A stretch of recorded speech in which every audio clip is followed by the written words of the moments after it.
Imagine going to bed each night with a calm mind, a quiet heart, and the deep, unshakable feeling that everything is exactly as it should be.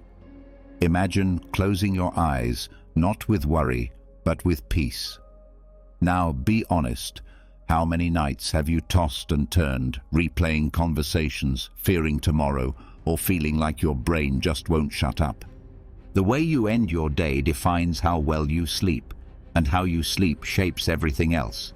If you go to bed full of tension, regret, or mental noise, your body may lie still, but your mind will keep running.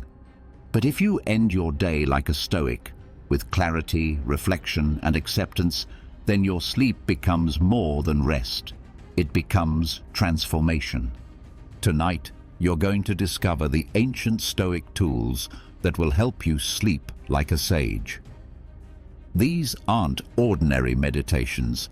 They are powerful practices used by great minds like Marcus Aurelius, Epictetus, and Seneca to end the day with strength, calm, and wisdom.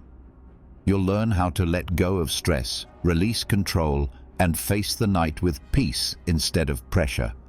So get ready, because this isn't just sleep. This is 4 hours of healing, reflection, and quiet growth. Before we begin, I want you to make a promise to yourself. Write in the comments, "I sleep like a Stoic." You're not just writing words, you're training your brain to think differently. The more you repeat it, the deeper it sinks into your mind, and the more you'll start to feel it. Write it now. Then let's begin this journey into deep, Stoic sleep. You know that feeling when the lights go off, the world gets quiet, but your mind refuses to follow? You're lying still, but inside your head, it's chaos. Thoughts race, regrets whisper, tomorrow's to-do list stretches like a shadow, and no matter how tired your body is, sleep stays just out of reach. It's not just you. So many people go to bed with the weight of the day still sitting on their chest, and then wonder why their sleep is broken, restless, and shallow. But what if there was a way to clear all that noise before your head even touches the pillow? There is.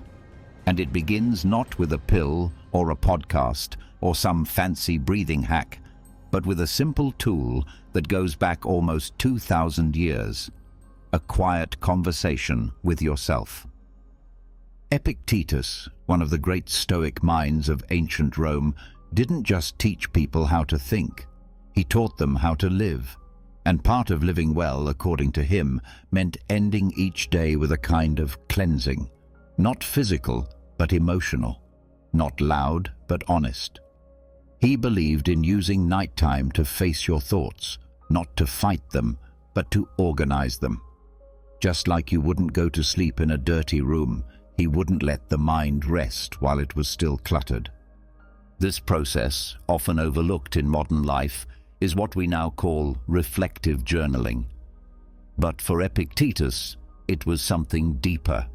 It was inner dialogue, a form of self-examination, not to punish, but to understand.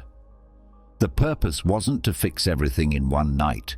It was to pull apart the knots formed during the day so that the mind could loosen and rest.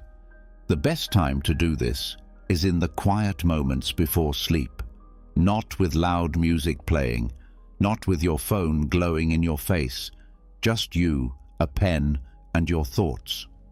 This is where the real work begins, because what you're doing is not writing for others. You're writing for clarity. You're not performing. You're cleaning, and like any good cleaning, it reveals what's underneath all the mess: peace. Start by asking yourself, what did I feel strongly about today? You might feel tempted to skip this question or rush through it, but slow down. Let it come. The emotion doesn't have to be dramatic.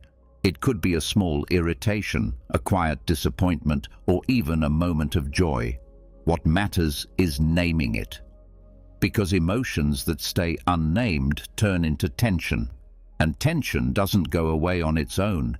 It hides in your body, in your shoulders, in your chest, in your jaw, and it keeps you awake.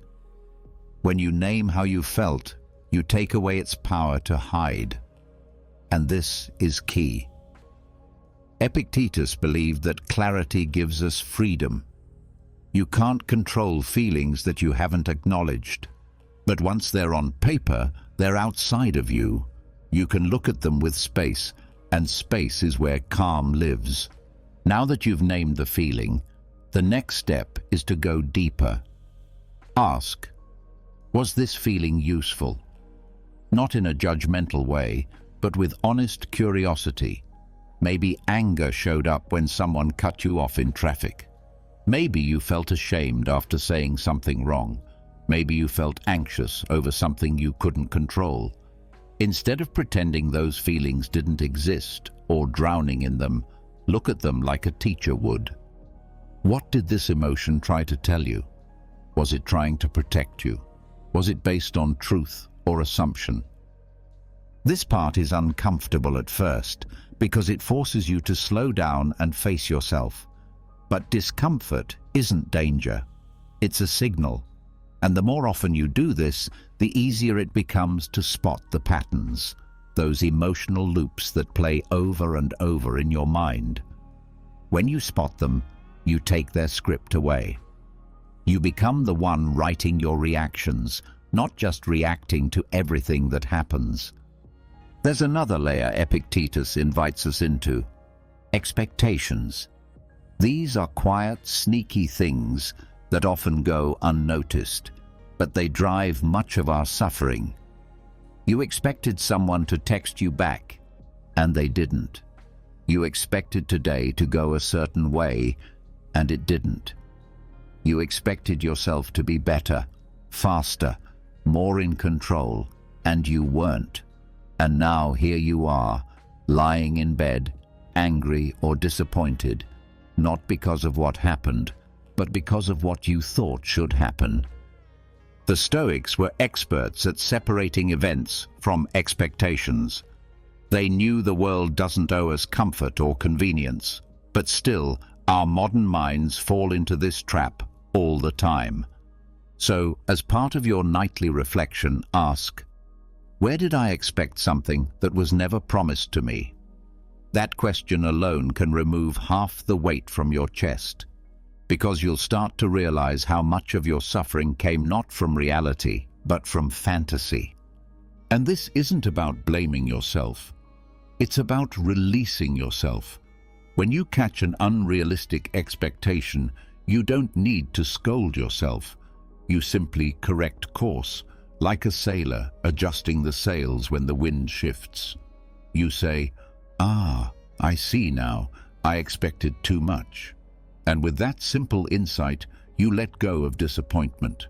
You replace it with acceptance, not giving up, just letting go of the need to control what isn't yours to control. At this point in your journaling practice, something starts to shift. You start noticing that the thoughts coming out of you are slower, quieter, and less tangled. It's not that the day became easier. It's that your relationship to it changed. You're not fighting with your experience anymore. You're learning from it. And that's the goal, not perfection, but progress. Epictetus didn't care if you had a flawless day. He cared that you reflected on it, that you asked yourself what you did well, what you could do better, and what you can let go of. This is where your true power lives, in the ability to be honest without shame, to correct gently, to grow slowly but consistently.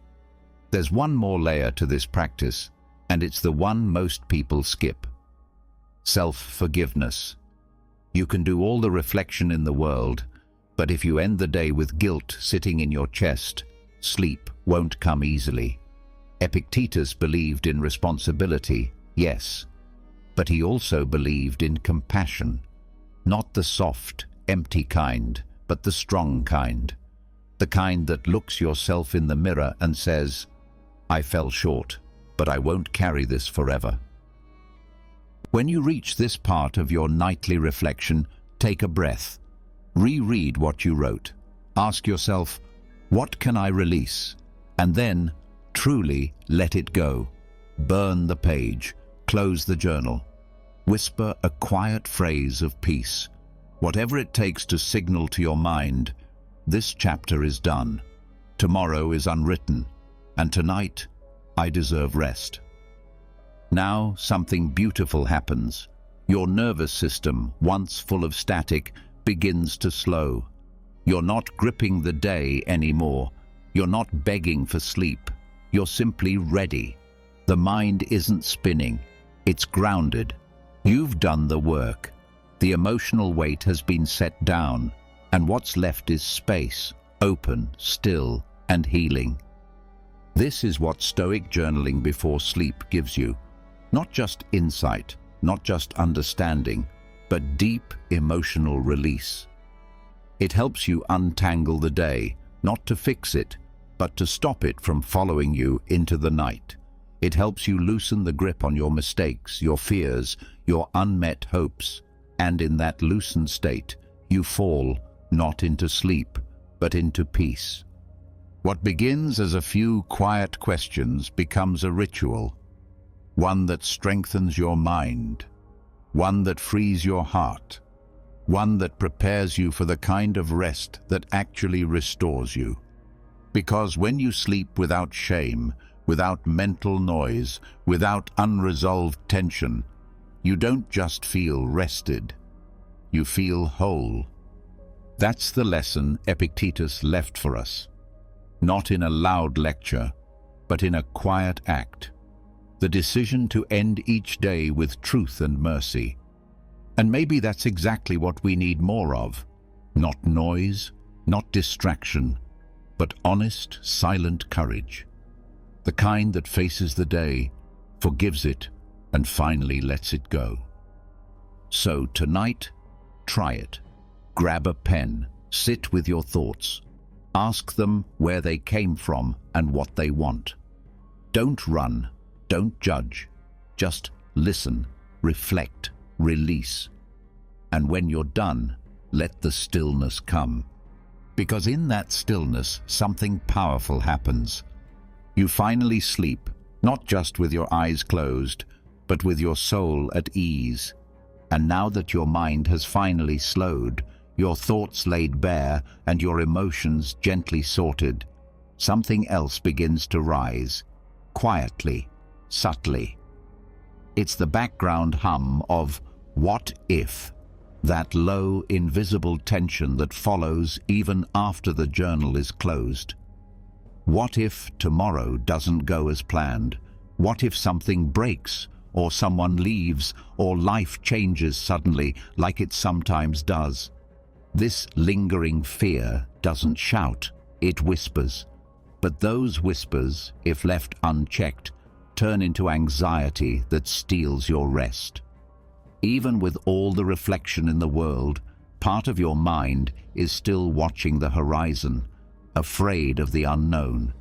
And that's exactly where the next Stoic practice steps in, not to avoid fear, but to face it on your terms, before it has the chance to take control. At first glance, the idea of rehearsing worst-case scenarios before sleep sounds like a terrible idea. It feels like the opposite of calming down. But the Stoics knew something modern psychology has only recently begun to understand. Fear grows in silence. When we avoid thinking about what scares us, it doesn't go away. It grows in the shadows. The more we push it away, the more power it gains. That's why the Stoics didn't hide from fear. They invited it to the table. Negative visualization, or premeditatio malorum as it was called, is the practice of deliberately thinking through the worst possible outcomes, not to scare yourself, but to defang the fear. You bring your anxiety into the light where you can examine it with reason instead of emotion. You're not hoping for the worst. You're simply preparing your mind not to panic if it happens. To do this well, you must start with honesty. Ask yourself, what am I afraid might go wrong tomorrow? It could be something small, like forgetting an important task, or something larger, like losing a job or disappointing someone you love. Whatever comes up, you don't turn away. You lean in. You walk through the fear like a calm observer, not with panic, not with drama, just with clarity. Start by describing the event in detail. Let the fear be seen. Don't exaggerate it, but don't sugarcoat it either. If your worry is about losing control, don't pretend it doesn't matter. Write it down. Look at it fully. Then, once the image is clear, ask yourself what would happen next. Not in fantasy, but in reality. If the worst happened, what would you do? This is where the practice becomes powerful, because once you face the fear and ask yourself, step by step, how you would respond, you start to see something surprising. You wouldn't fall apart. You would adapt. Maybe not easily, maybe not immediately, but you would. You always have. And this recognition, this shift from helplessness to capability, is what dissolves anxiety. Because anxiety feeds off uncertainty. It loves vague shadows. But when you show your mind a clear plan, even for the worst, it relaxes. The unknown becomes known. The monster under the bed is just a coat in the dark. You're not pretending the worst won't happen. You're preparing yourself in case it does. And preparation leads to calm. It's also important to remember that this practice is not meant to ruin your peace. You're not catastrophizing. You're rehearsing with logic and composure. Just like a pilot trains for engine failure so they don't panic mid-air, you're training your mind to handle emotional turbulence. You're building confidence, not by avoiding discomfort, but by becoming stronger than it is. The trick is to stay rooted in reason. If your thoughts start spiraling into chaos, pause. Come back to what you can control. The Stoics always return to this point. Events are outside of you, but your response is not.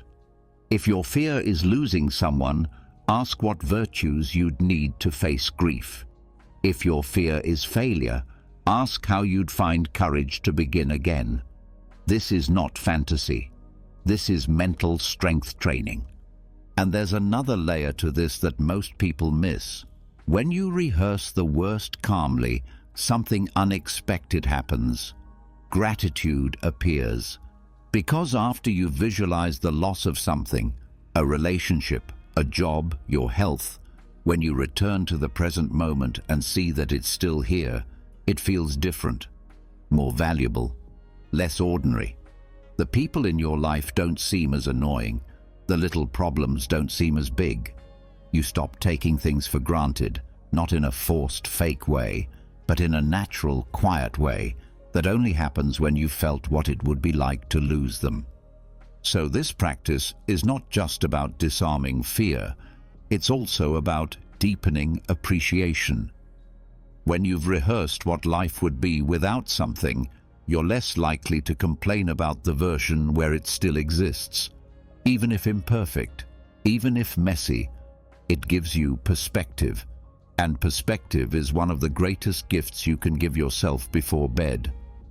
This is why the Stoics practiced this daily, not to invite disaster, but to remove its sting. They believed that by facing loss before it happened, you could meet it without fear if it ever did. And that kind of preparation doesn't make you cold. It makes you steady. It makes you ready. You don't become numb, you become grounded. But like any exercise, this takes repetition. You don't need to spend hours, just a few minutes at night. A quiet space, a calm question. What might go wrong tomorrow, and how will I respond? And then a gentle walk through your own courage, your own strategy, your own ability to withstand. There's also another benefit. When you do this before bed, your subconscious mind absorbs it. Instead of falling asleep filled with vague dread, your mind drifts into rest, having seen the storm, walked through it, and made peace with it. You're no longer waiting for disaster to strike. You've already met it and made a plan. This frees up mental space, because much of what keeps us up at night isn't the actual problem, it's the anticipation of the problem. That slow, silent tightening in the chest, that half-thought fear lurking at the edge of awareness. But once you name it, explore it, and visualize your response, the tension leaves. The unknown becomes less frightening. You stop waiting for the shoe to drop, because even if it does, you've got your boots on.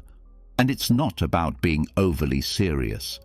In fact, sometimes this practice helps you see how absurd your fears actually are. When you walk through the scenario calmly, you might realize that the disaster you feared is just your ego talking, that the ruin your mind predicted is actually just a small setback. And this gives you power, because once fear is seen clearly, it loses its hold. You may even start to laugh at your anxiety, not to mock it, but to see how often it tricks you, how often it convinces you the world is ending over things that barely matter a week later. And in that laughter, there's release. A kind of soft surrender to life's unpredictability. You stop trying to control every detail. You start trusting yourself to adapt. This mindset becomes a habit. The more you rehearse calmly, the less you panic in real life. When something actually does go wrong, your brain says, "Ah, we've been here before." And instead of freezing, you act with clarity, with purpose, with dignity. That's the mark of a Stoic. Not someone who feels nothing, but someone who fears less. The final piece of this practice is closing the loop. Once you've rehearsed the worst and seen your response, return to the present. Reconnect with the reality in front of you. Remind yourself, right now, I am safe. Not in a forced, wishful way, but in a grounded, evidence-based way. Breathe into that truth. Feel the floor under you, the bed holding you, the breath steady in your chest. This is not denial. This is balance. You've faced the storm and returned home. This is the gift of negative visualization. It doesn't create fear, it tames it. It transforms vague anxiety into quiet strength. It turns "what if" into "I'm ready." And in that readiness, sleep comes, not from distraction, but from peace. So tonight, don't be afraid to look your fears in the eye. Walk through the dark room with a light in your hand. You'll see that most of the monsters are just furniture in strange shapes. And when you've seen them clearly, they don't scare you anymore. You see them, you nod, you go to bed anyway, because your courage has already done its job. And tomorrow, you'll wake not only rested, but more unshakable than the day before, because the mind that prepares with reason sleeps without fear, and the person who sleeps without fear rises with power. Quiet, steady, unshakable power. The kind the Stoics called peace. Even after facing your fears and seeing them for what they are, there's often still something left behind. A quiet pull in the background, tugging at your thoughts, trying to reach forward into tomorrow. It shows up subtly. A small question about what you forgot. A mental checklist that won't stop reloading. A what if that insists on staying. This is no longer fear of catastrophe. It's a different kind of noise. It's anticipation, planning, control disguised as preparation. And this too can keep you awake. This is where the Stoic wisdom of Seneca becomes vital. His teaching didn't just help with managing loss or fear, it taught the art of letting go of the future. Because while many people are stuck reliving yesterday or replaying worst-case scenarios, just as many suffer from the endless mental rehearsal of what comes next. Even in quiet moments, the brain can't help but lean forward, scanning what hasn't even happened yet, as if worrying about it might stop it from unfolding badly. It doesn't. Seneca believed that the way to peace was not found in planning every step ahead. It was in the deliberate cutting of the mental rope that ties us to tomorrow, to stop reaching, to stop measuring the future with the ruler of anxiety, not out of carelessness, but because tomorrow isn't real, not yet. It doesn't belong to you, so why should it control you? This is not a denial of the future, it's a release of its hold. He wrote that we suffer more in imagination than in reality, and nowhere is that clearer than in the way we live tomorrow before it even begins. The mind wants to predict, but in trying to control the future, it forgets to live in the present. The result? Mental tension, fragmented attention, shallow sleep. The solution is to detach, to deliberately stop chasing the shape of a day that hasn't happened. Not by ignoring responsibilities, but by drawing a boundary. There is a difference between preparing and pre-living. One helps, the other drains. The mind that obsesses over every possibility becomes scattered. It doesn't rest. It simulates instead of sleeps. This detachment starts with noticing. If your thoughts keep circling the same topic, an upcoming conversation, a deadline, an event, pause. Don't follow the thought. Watch it. Ask yourself, what am I trying to control right now? What am I hoping to guarantee? Seneca taught that the desire for certainty is often the root of suffering. When you accept that tomorrow will come whether you're ready or not, a new kind of freedom appears. Not the reckless kind, but the kind that says, I will meet it when it arrives. I don't need to live it twice. One powerful method he suggested is to reflect on how often the future has surprised us. Think about it. How many times have you worried about something that never happened? How often have the details of tomorrow unfolded differently than expected? Yet we still cling to the belief that if we just think hard enough, we can steer time with thought. It's not logic, it's habit, and habits can be broken. A practical step here is to write down any future concerns before bed, not to solve them, simply to move them out of your head and onto the page. This creates a mental gate. You're not erasing your duties, you're storing them, like putting tools away in a drawer so you can rest. It tells the brain, we're done for today. And with repetition, your mind starts believing it. You can take this further with what some call a closing ritual. When you feel the thoughts returning, gently repeat a phrase. Tomorrow means nothing tonight. Let the words settle in your chest, not as defiance, but as acceptance. Tonight is not for solving, it's for healing. This shift also requires honesty. Ask yourself, is thinking about this now actually helping, or is it just feeding the illusion of control? Most often, it's the latter. Planning past a certain point becomes worry in disguise. Your body is lying in bed, but your mind is walking circles in a boardroom that doesn't exist yet.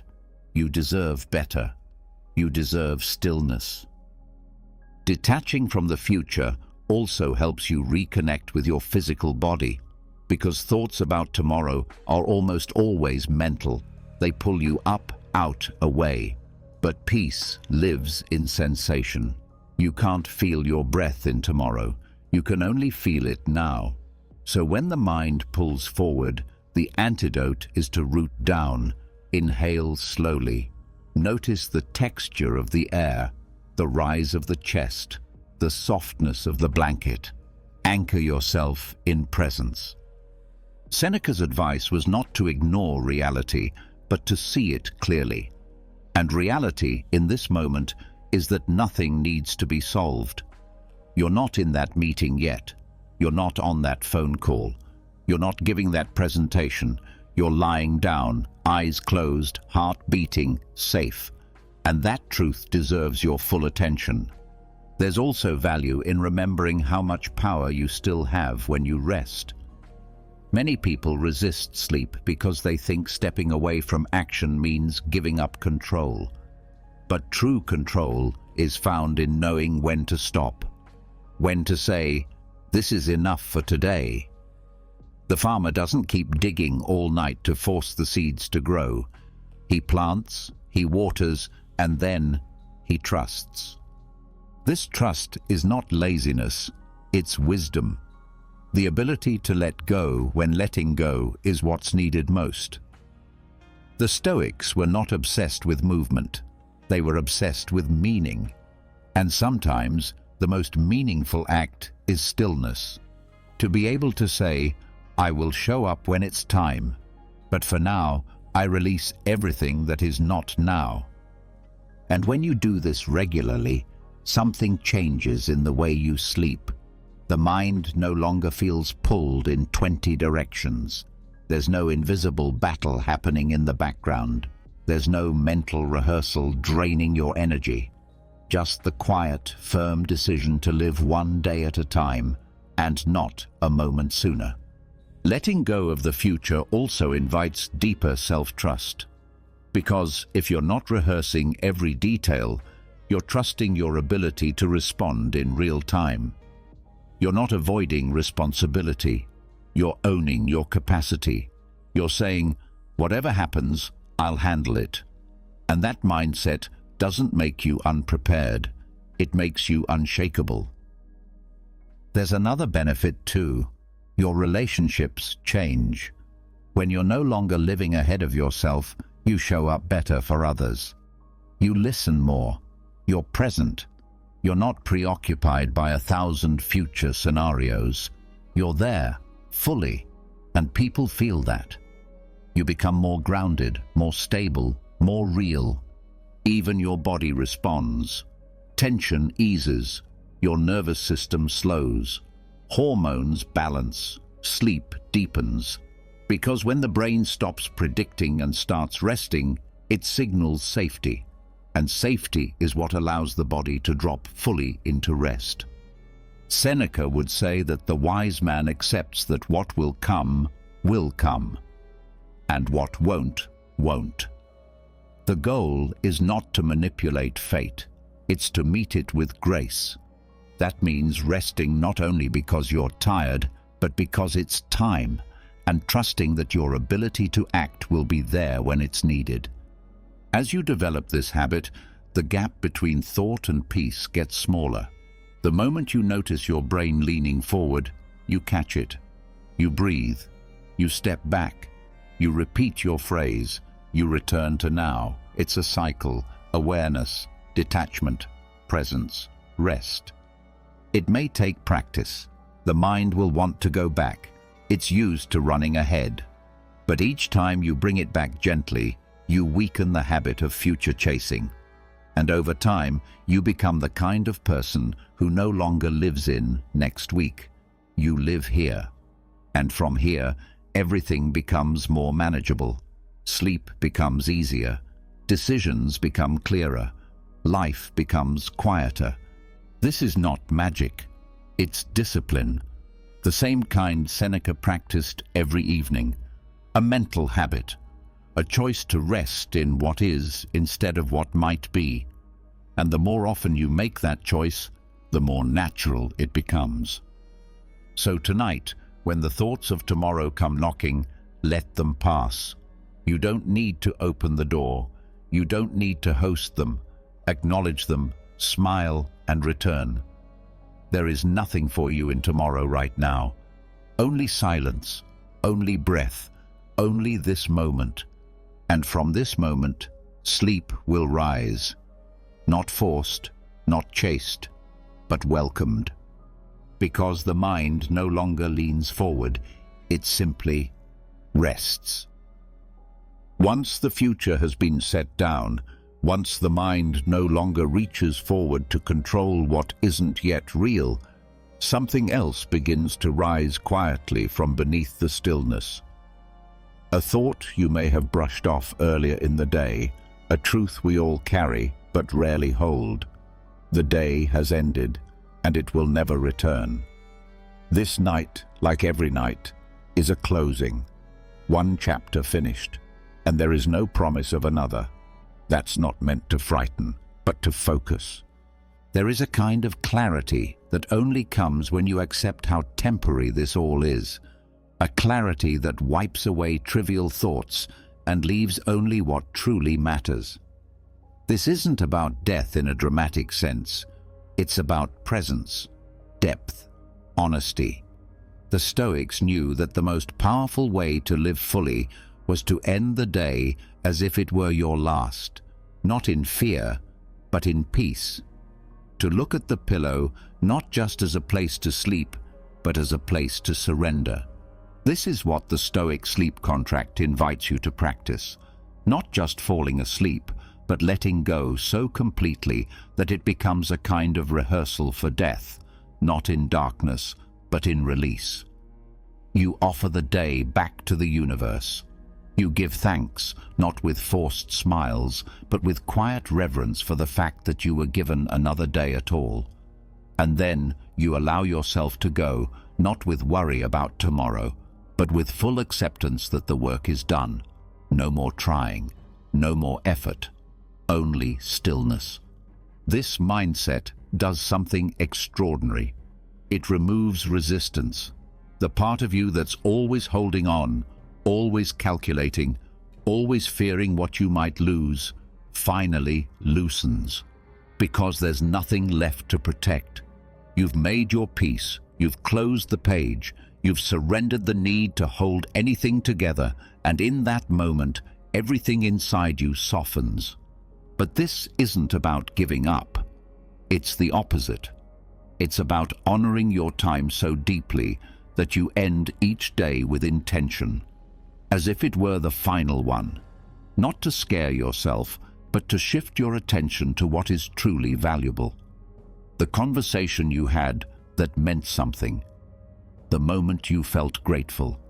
The small thing you did that no one saw, but you knew was right. When you go to bed like this, you're no longer clinging to regrets.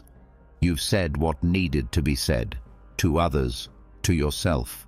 You've acknowledged your missteps and your efforts. You've released your grasp on what you didn't finish. And with that, you grant yourself the right to sleep in full, deeply, without threads pulling you back up from rest. This nightly dying is not about morbidity, it's about freedom. Because when you see sleep as a closing, you no longer waste your energy dragging the past into your bed. You no longer stall your rest waiting for perfect closure. You take the day for what it was. You hold it for a moment, and then you set it down like a stone no longer needed. Seneca wrote that we should prepare for sleep like men preparing for death, not out of fear, but out of discipline. To make peace before we close our eyes, not knowing if we will open them again. This habit doesn't make you anxious, it makes you alive.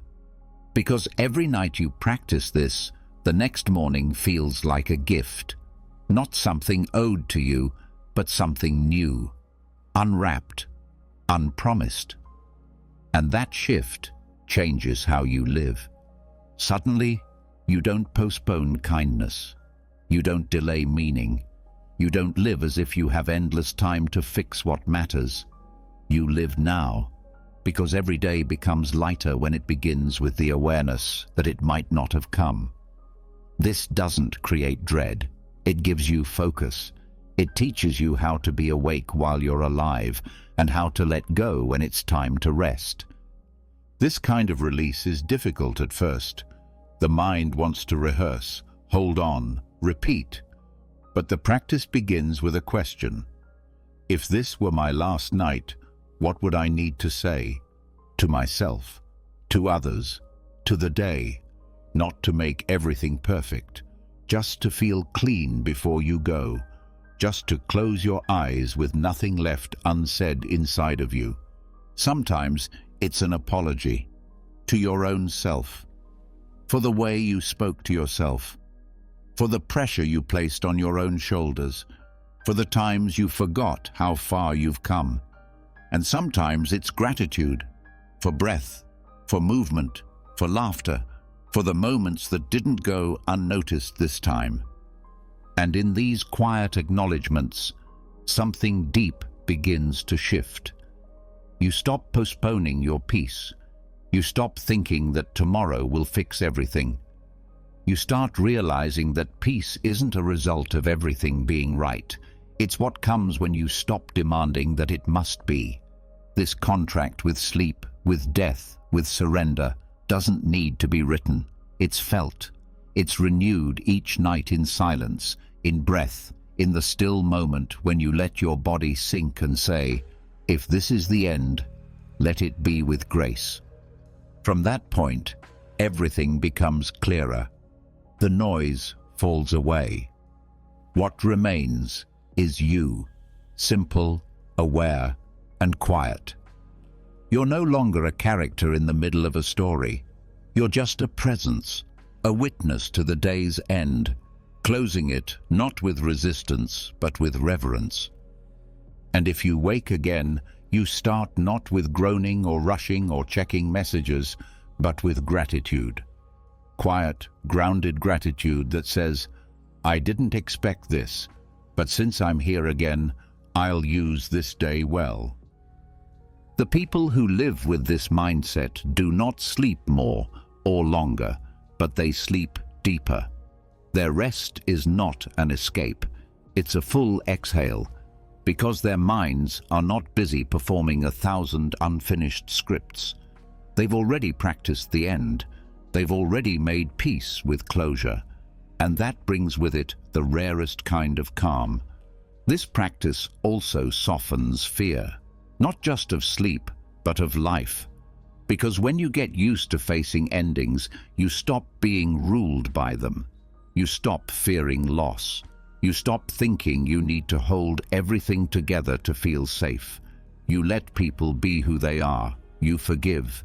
You move on quicker, not because it doesn't matter, but because time does.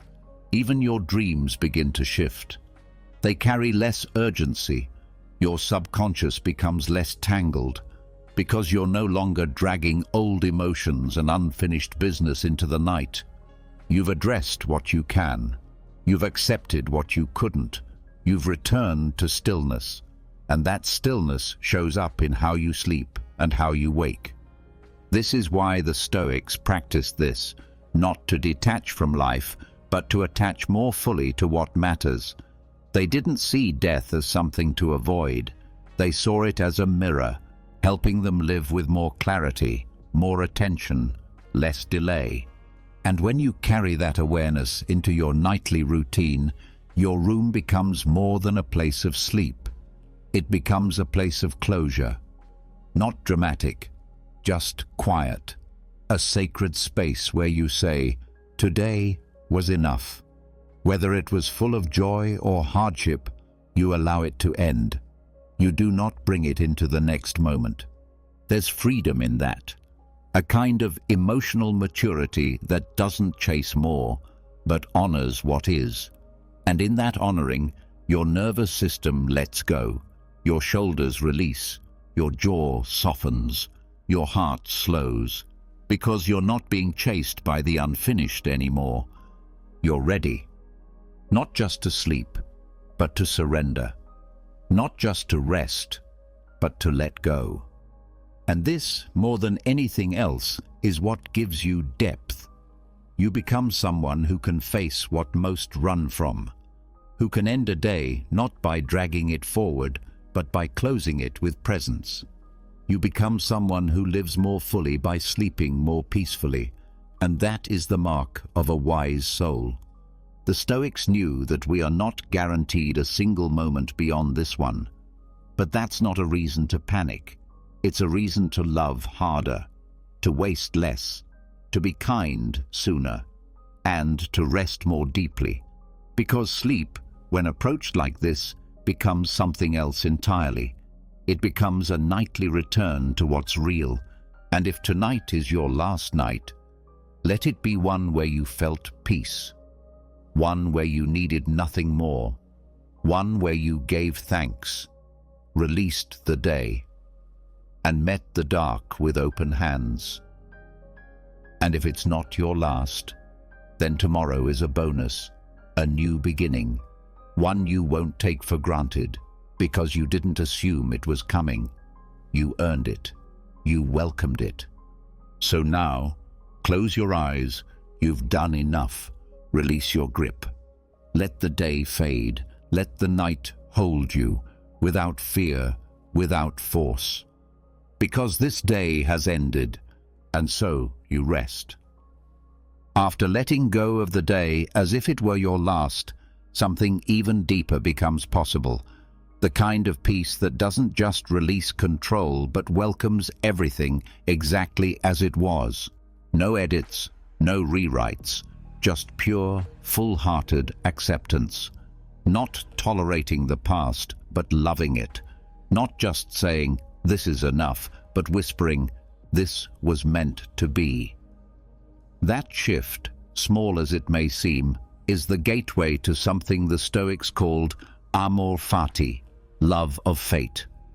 And when practiced right before sleep, it dissolves the final layers of resistance still hiding in the body and mind.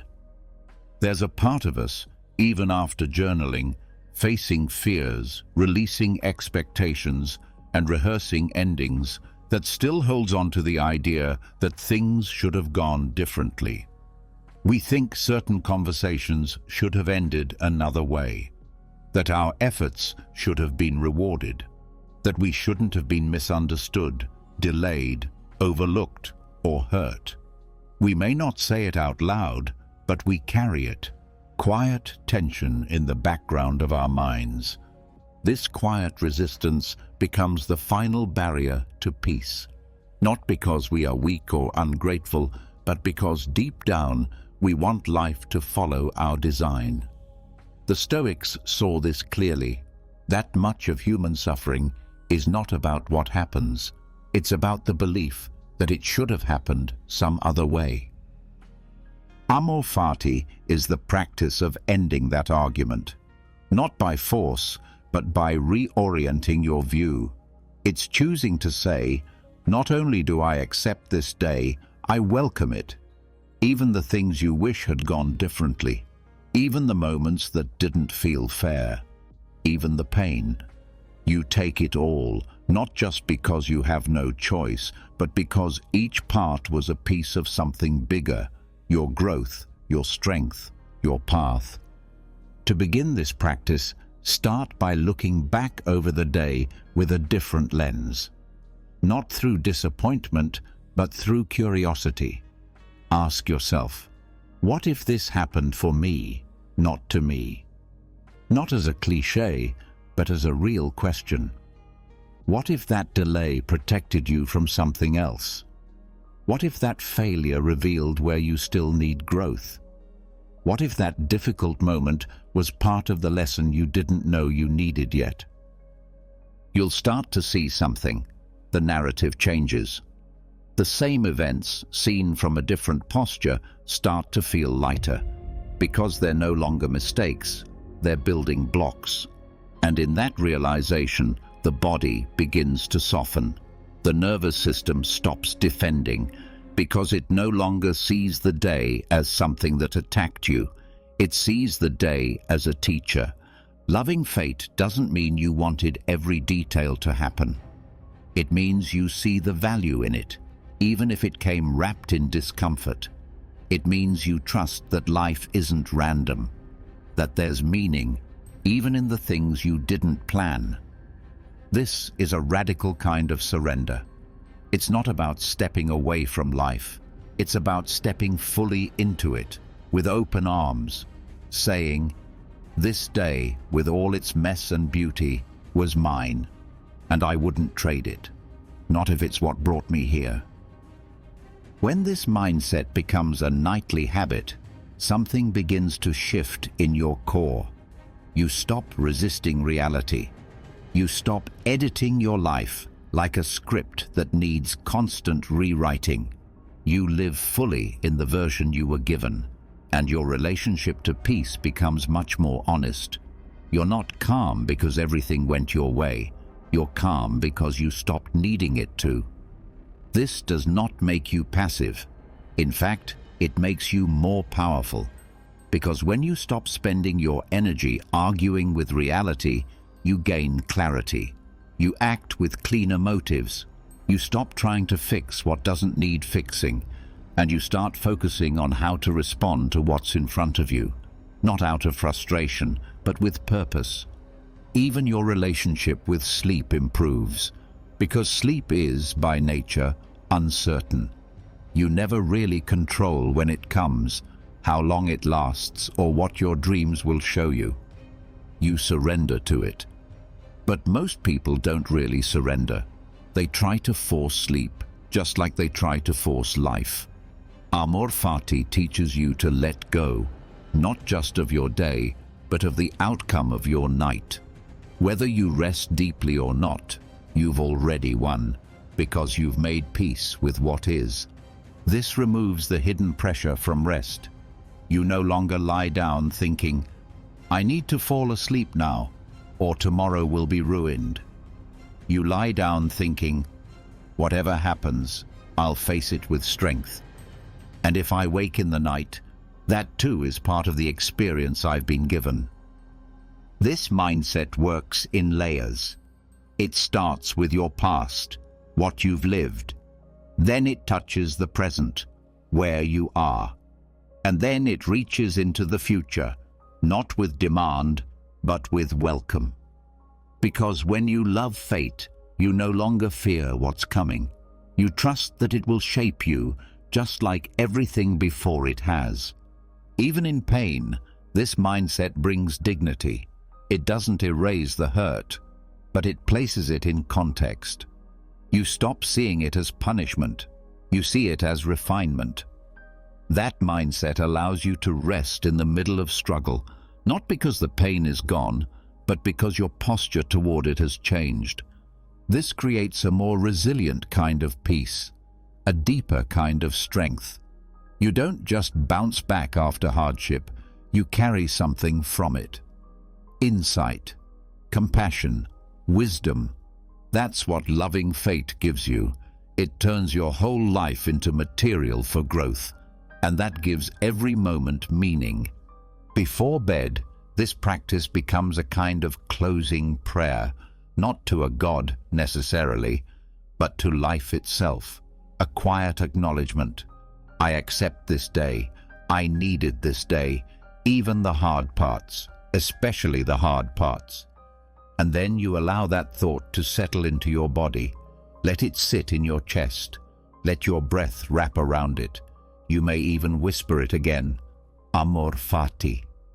Those two words can become a kind of lullaby, not soothing because they promise comfort, but soothing because they promise truth.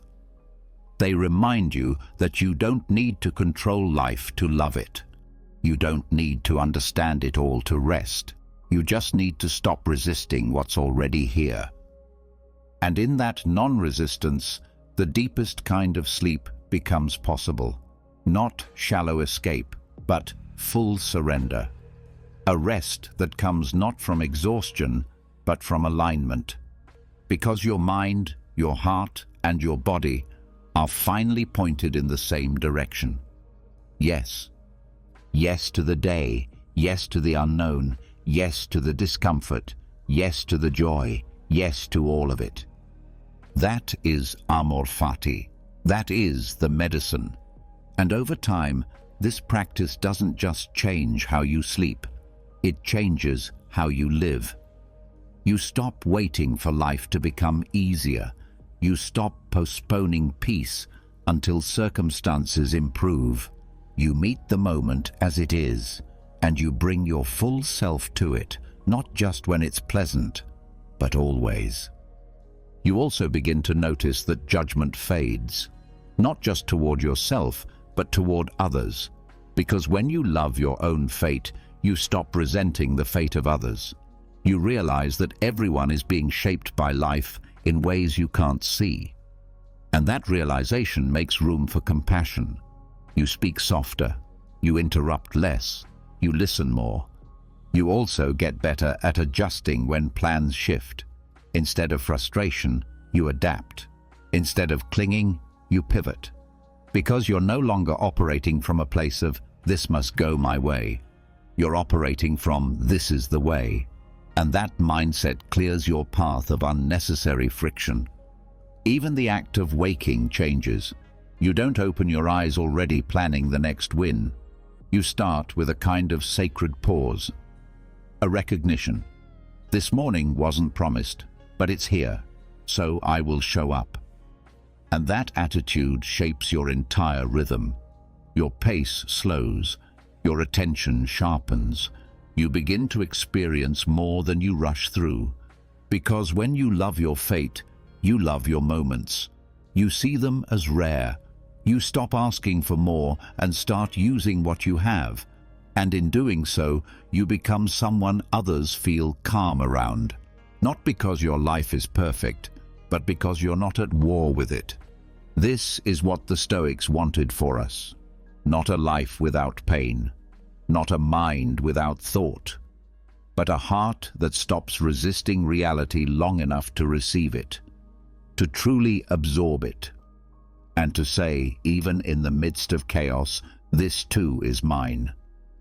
So now, as your body prepares to rest and your thoughts begin to thin, let this be your last act of the day. Not clinging, not wishing, not fixing, just welcoming. The full arc of your experience from the first moment of morning until now, and everything in between. Let it be enough. Let it be yours. Let it be loved. Amor fati. Let that be your final thought and rest. Once you've learned to meet your fate with full acceptance, something curious begins to happen. You loosen your grip, not just on the day itself, but on what the night is supposed to give you. No longer obsessed with why things didn't go your way, you begin to notice how much energy is still being spent trying to measure how well you're sleeping. This hidden form of pressure, though smaller and quieter, is often the one that lingers the longest. You've surrendered the past, welcomed the day, prepared your mind, and yet the final tension remains, the hope that sleep will be perfect. It starts with a glance at the clock, a subtle calculation of hours remaining, a familiar thought. I hope I sleep well tonight. Then it grows. You check the time again after 10 minutes, then 20. You assess how you feel, judge how quickly you're drifting, compare it to how it should feel. Before long, you're not resting. You're grading your sleep in real time. The result is a mind that was finally ready to relax, now hijacked again by expectation. This is where Stoic indifference becomes one of the most practical and surprisingly liberating tools of all. Because when you train your mind to care less about sleep quality, sleep often improves. Not through effort, but through absence of obsession. This is not about apathy. It's about freedom from over-attachment to outcomes you don't fully control. Stoicism teaches that we are disturbed not by events, but by our judgments about them. That principle applies perfectly to sleep. A night of tossing and turning doesn't disturb you nearly as much as your story about what that restlessness will mean. It's the narrative, I'm failing, I'll be tired, tomorrow is ruined, that creates more damage than the lost minutes of rest themselves, which means that peace comes not from fixing sleep, but from removing its grip on your mood, your identity, and your expectations. To practice this indifference, start small. The moment you notice yourself wondering how well you're falling asleep, Respond with something neutral. Maybe I sleep deeply, maybe I don't. Either way, I'll manage. The aim is not to convince yourself of a perfect night, but to break the pattern of over-concern. You're interrupting the loop that says poor sleep equals poor life. This creates room to stop monitoring your state. Many people go to bed and spend the first hour performing sleep, waiting to feel drowsy, as if rest is a stage and they're being watched. But sleep, like any natural process, resists performance. It comes when it's not being hunted, when the mind isn't tracking its progress like a scoreboard, when you can say, I release the need to feel perfect before rest. That phrase alone can become a kind of micro-meditation, short, calm, and freeing. The goal is not to teach your mind that sleep doesn't matter. It's to teach it that you don't have to measure and control it in order to function, to recover, or to be at peace. You already know how to handle days on low rest. You've done it before. You'll do it again. You're not fragile. You're adaptable. This awareness, spoken internally with calm authority, becomes a reset switch for your nervous system. Another powerful shift happens when you begin treating wakefulness at night with the same indifference. You wake up at 3 a.m. The familiar panic rises. Why am I awake? I need to sleep. But instead of fighting that moment, you accept it. You let your body lie there with zero demand. You say to yourself, it's okay to be awake. I'll sleep again if needed. I'm still resting. That mindset takes the sting out of the moment. You stop resisting wakefulness, and ironically, that resistance is often what was keeping you up in the first place. This is the heart of the Stoic teaching. What you fight, you strengthen. When you stop fighting wakefulness, you disarm it. You turn the night from a battleground into a neutral space. Not everything has to be fixed. Not every second needs to feel productive. You don't owe your body a flawless recovery. You owe it patience. These micro-meditations are small mental phrases repeated with clarity and calm. They serve as mental anchors when the mind drifts toward worry. They might be as simple as, I rest without needing to feel rested right now. Sleep comes or it doesn't. I remain steady either way. My value is not measured by how well I sleep. Each one is designed to create just enough space between your thoughts and your reactions. That space is where peace grows. You don't need to erase every concern. You just need to see them without grabbing on, like clouds passing, like sounds in the distance. You observe, but you don't chase. Over time, these small shifts add up. Your brain begins to break the link between being awake and being alarmed. It starts to trust that rest is still happening, even if sleep is delayed. And the less you chase sleep, the more it comes naturally. Another benefit of caring less about sleep quality is that you stop fixating on tools and tricks.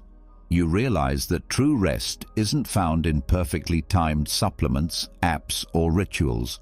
It's found in your relationship to rest itself. That means you can sleep well in a different bed, in a noisy city, in unfamiliar surroundings, because your mind no longer needs everything to be perfect. It just needs you to stop resisting.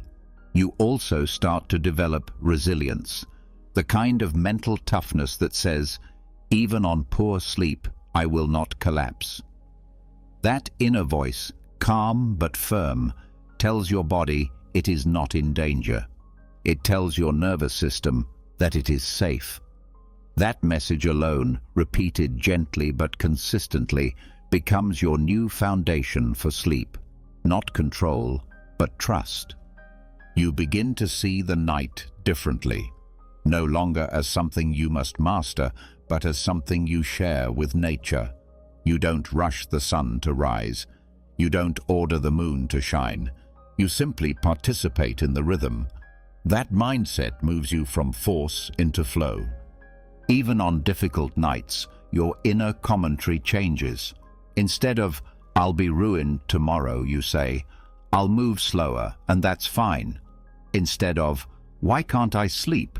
you say, "My mind is still processing," and that's part of being human. This attitude removes shame from rest. It removes pressure. And without pressure, the body finally feels safe enough to let go.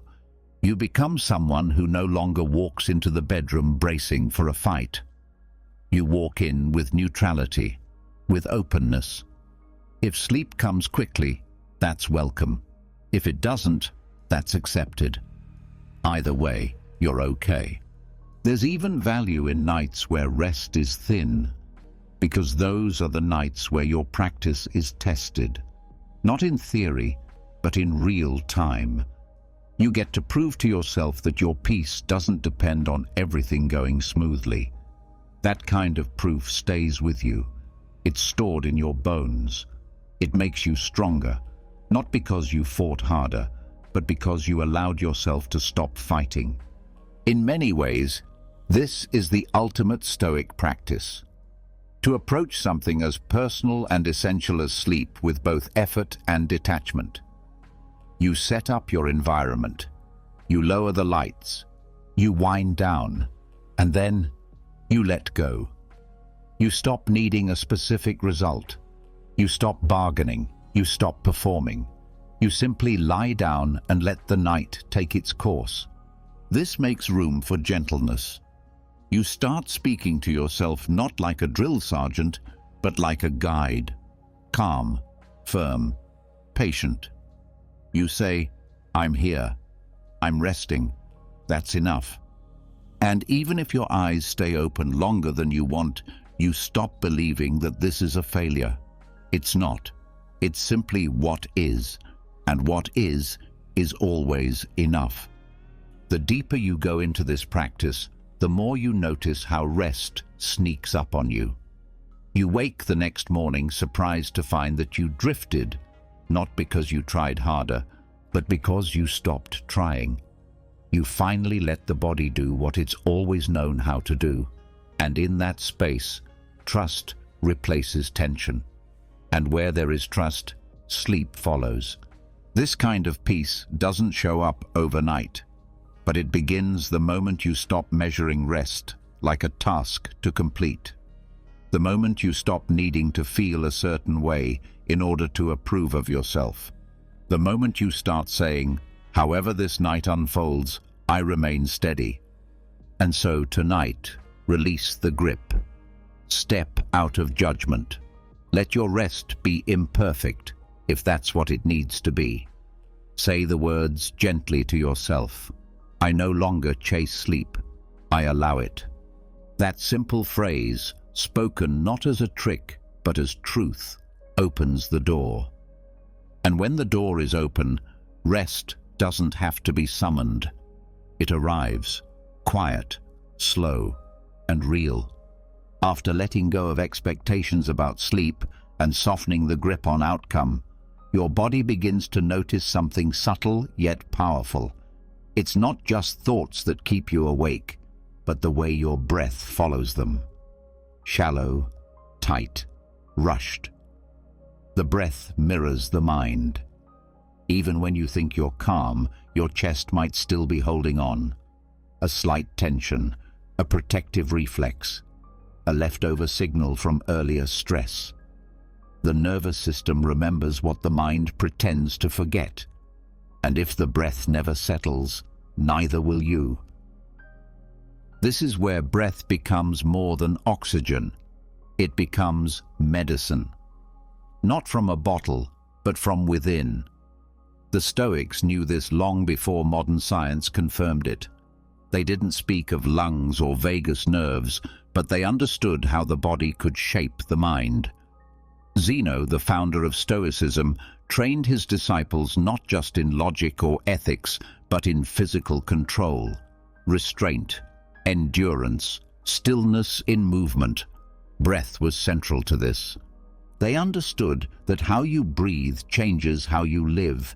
It anchors you in the present. It reclaims your attention.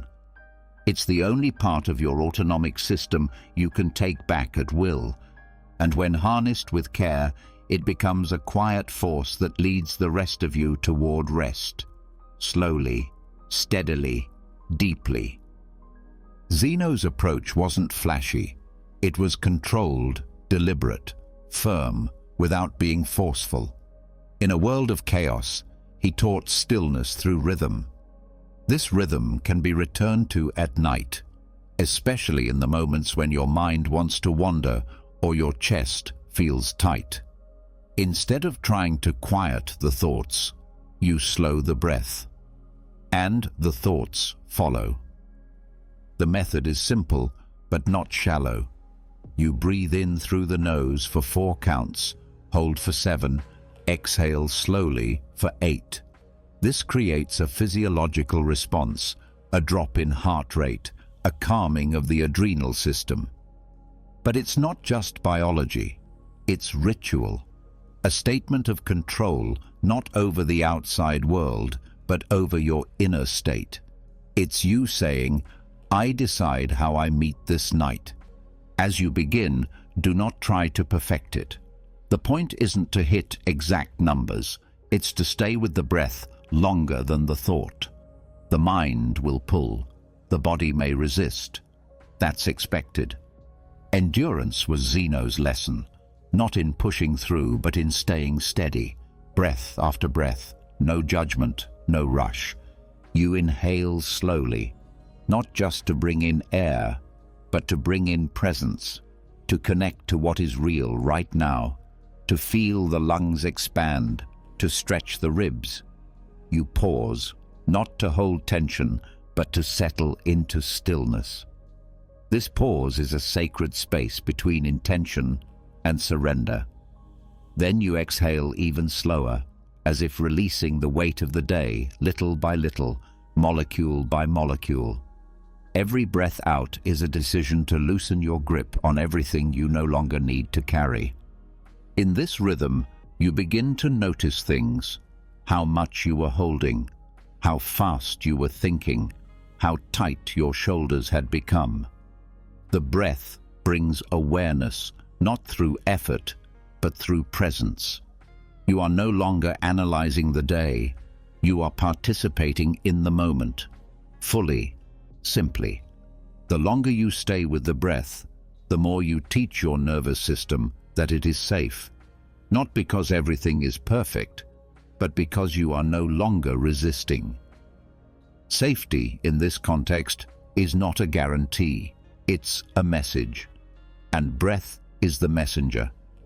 Slow breathing tells the body, we are not in danger, you may rest now. Zeno's breath also teaches restraint, not just of action, but of reactivity, the urge to move, to fix, to think, to get up and check the time. These small impulses are all tied to the belief that something must be done, that stillness is not enough. But with each breath, you prove otherwise. You stay, you sit, you lie, you wait, not passively, but with power. This method isn't about reaching some transcendental state. It's about reclaiming the natural state that was always yours, the one buried under deadlines and distractions, the one that speaks softly and waits patiently, the one that only reveals itself when the noise drops low enough to hear it. Breathing like this also changes how you experience time. Each cycle becomes a kind of anchor, keeping you rooted. You stop drifting into future concerns or past regrets. You stay in the 4, the 7, the 8. You let each number guide you back. If thoughts come, they do not interrupt. They float beside the breath and then fade. You may notice that your mind tries to speed up. It wants to return to old patterns, to skip the pause, to shorten the exhale. This is normal. The breath exposes your habits, and in doing so, it offers a doorway to change. Every time you catch yourself rushing and return to the rhythm, you are practicing a kind of discipline far deeper than force. You are practicing authority over your internal world. This discipline carries into how you fall asleep. You stop waiting to feel sleepy. You stop demanding drowsiness. You simply breathe and trust. Sleep becomes a side effect, not the goal. The breath becomes the bridge between tension and surrender. You might also notice that with time, the breath creates silence, not just around you, but inside you. The kind of silence that is not empty, but full of awareness, full of calm, full of a quiet strength that cannot be taken by circumstances. This is the reward of the practice, not just better sleep, but deeper resilience. In that silence, you may feel emotions rise, sometimes grief, sometimes joy, sometimes nothing at all. The breath makes space for whatever is real. You do not need to interpret, just allow. The breath is not trying to fix you, it's trying to reveal you. Each night you return to this practice, your body learns quicker. You enter the rhythm with less resistance. The breath meets you like an old friend, familiar, gentle, steady. The body no longer waits to be convinced, it follows. And when the body follows, rest is no longer something to chase. It arrives quietly, like the tide, unforced, certain. You also begin to carry this rhythm into your days. In moments of stress, you find yourself pausing, slowing, choosing a longer exhale instead of a sharper word. You begin to see how breath changes not just your sleep, but your choices. It becomes your tether to clarity. Zeno didn't leave behind a written method, but his life was his teaching, a life of simplicity, control, endurance. This breath is our way of learning what he practiced, not in words, but in rhythm, not in theory, but in the muscles, the lungs, the stillness. As you lay down tonight, you are not just lying in a bed, you are entering a training ground, a place where your breath becomes your teacher. Not harsh, not rushed, but firm, patient, present. Let the inhale gather you, let the pause steady you, let the exhale free you. And let it all repeat, not to force sleep, but to practice peace. Because the one who masters breath masters the night, and the one who masters the night wakes not just rested, but whole. Once the breath has steadied and the body begins to release what it was holding, the mind becomes still enough to receive something even deeper, a perspective shift that does not come from within, but from far, far beyond. Up to this point, much of your night's preparation has focused on your thoughts, your patterns, your body, your history. But there is a quiet liberation in leaving the self behind altogether. Not in a way that erases your identity, but in a way that makes space around it. When everything inside has been settled, it becomes possible to look outward and upward, not to escape, but to place your life inside a bigger frame. The Stoics often practiced this zooming out as a way of keeping perspective. Marcus Aurelius wrote in his Meditations that when you feel overwhelmed, step back and look at the stars. He meant it literally. He described how the soul could be elevated by contemplating the scale of the universe. This wasn't meant to make you feel small in a diminishing way, but small in a grounding way. Small, but still part of something vast and meaningful. That shift takes pressure off the self, off your tasks, off your image, off your fears. When you're lying awake and tangled in thought, the mind makes everything personal. It starts to believe your current frustration or worry is the center of all things. Your world narrows. But the moment you mentally lift above it and view your life from a wider vantage, something softens, not because your problems vanish, but because their weight becomes relative. You begin to see how temporary, how passing, how fluid everything really is. What felt like a mountain becomes a hill. What felt urgent becomes quiet. This isn't spiritual bypassing. It's clarity. It's using reason to dissolve distortion. You are not minimizing your experience. You are correctly placing it within a universe that has been moving for billions of years without your control and without your permission. And yet, you are here. A breath, a thought, a moment of consciousness floating on a small rock, circling a star in a galaxy among billions. That view does not erase meaning, it gives it context.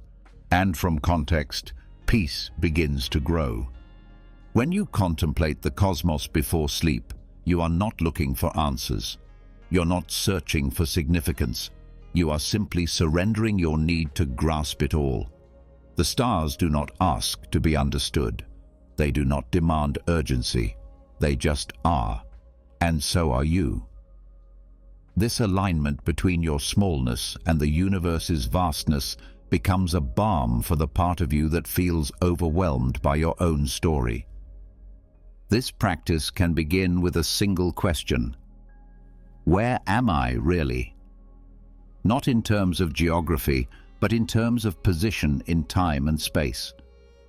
Right now, in this moment, you are part of a planet spinning through infinite blackness, surrounded by silence, light, and particles in motion. Your heartbeat is one sound among billions. Your thoughts are neurons firing in a temporary container, and the sun will rise tomorrow, whether you sleep or not. Whether you solve your problem or not, whether you are ready or not. That thought is not meant to make you feel irrelevant.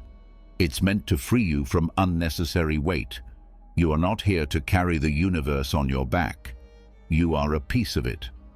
A flicker of awareness inside a cosmic dance. When you see that clearly, the pressure to constantly prove yourself begins to dissolve. You no longer feel the need to control everything, because you finally see how little control you ever truly had. In that realization, something new is born, humility that is not weakness, but relief. The understanding that you are important, yes, but only in the same way that every wave is part of the ocean. Not separate, not alone, always part of something greater. That knowing reduces the need to cling to identity. It releases the obsession with being right.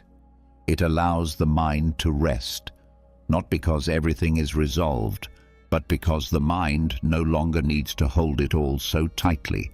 Even pain shifts under this perspective.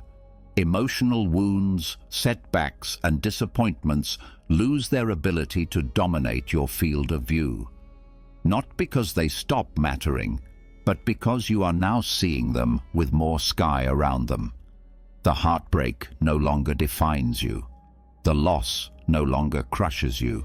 They become parts of a longer story, still painful, still real, but no longer all-consuming.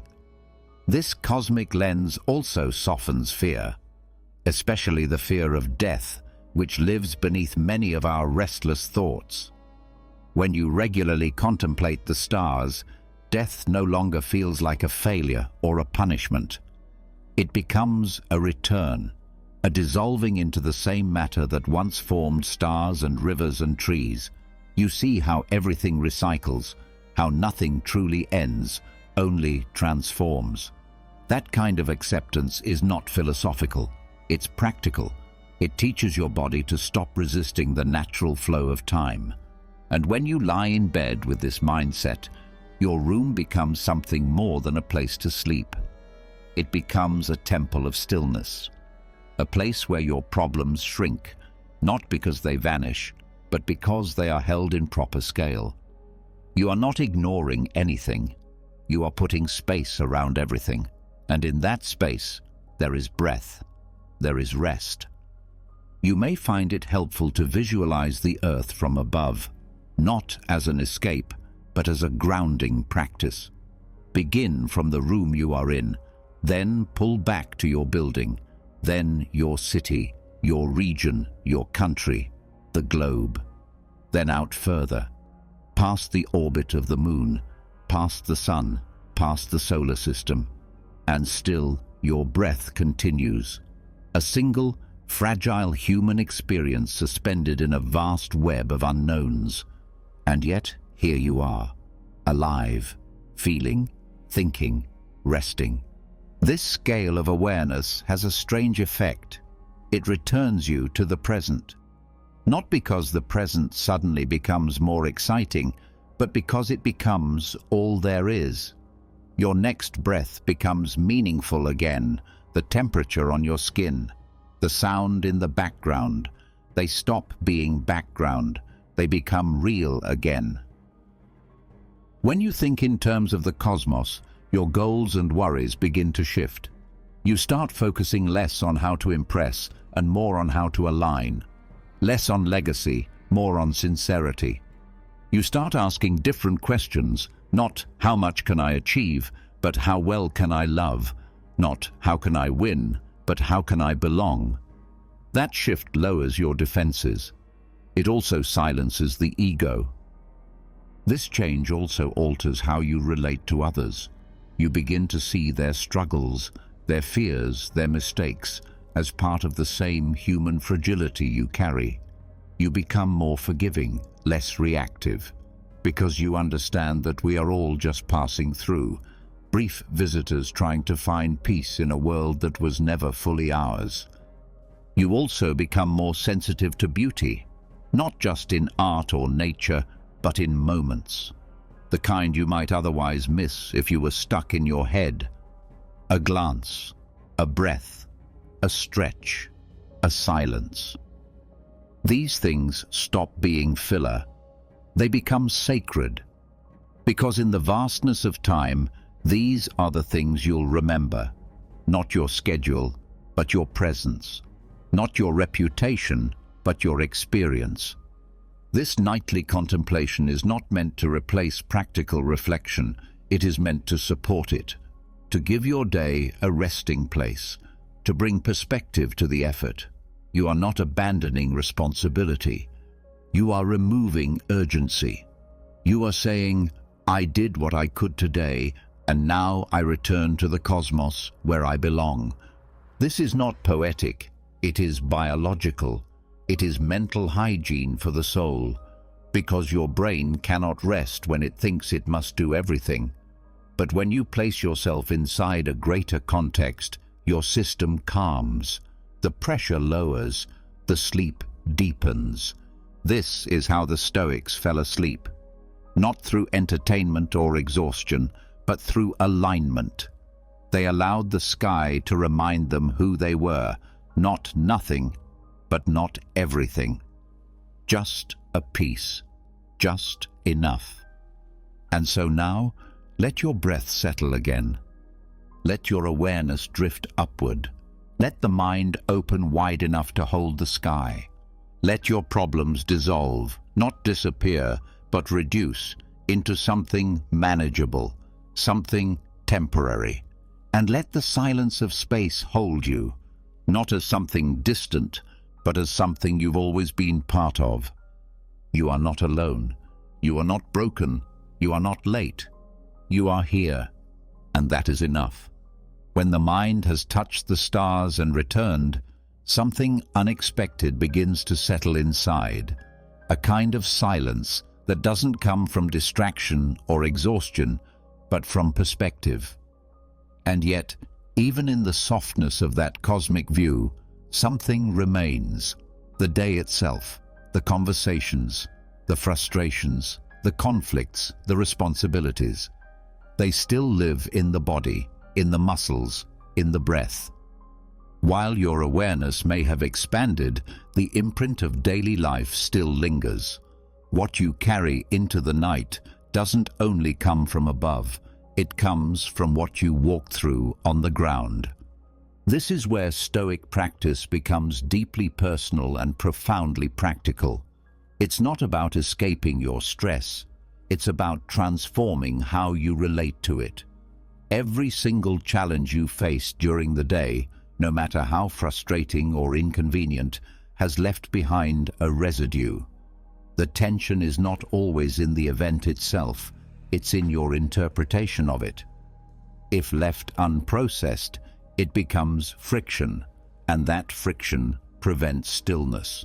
But when you learn how to convert that tension into insight and even gratitude, the weight releases, and what was once a source of disturbance becomes a pathway to rest.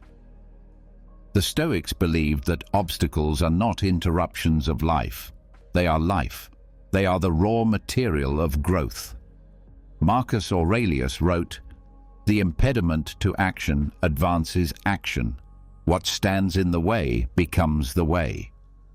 This isn't just a clever line, it's a mental shift that changes how you carry your day into the night. Because if you begin to see each problem not as something to regret, but as something that trained you, everything softens, everything finds a place.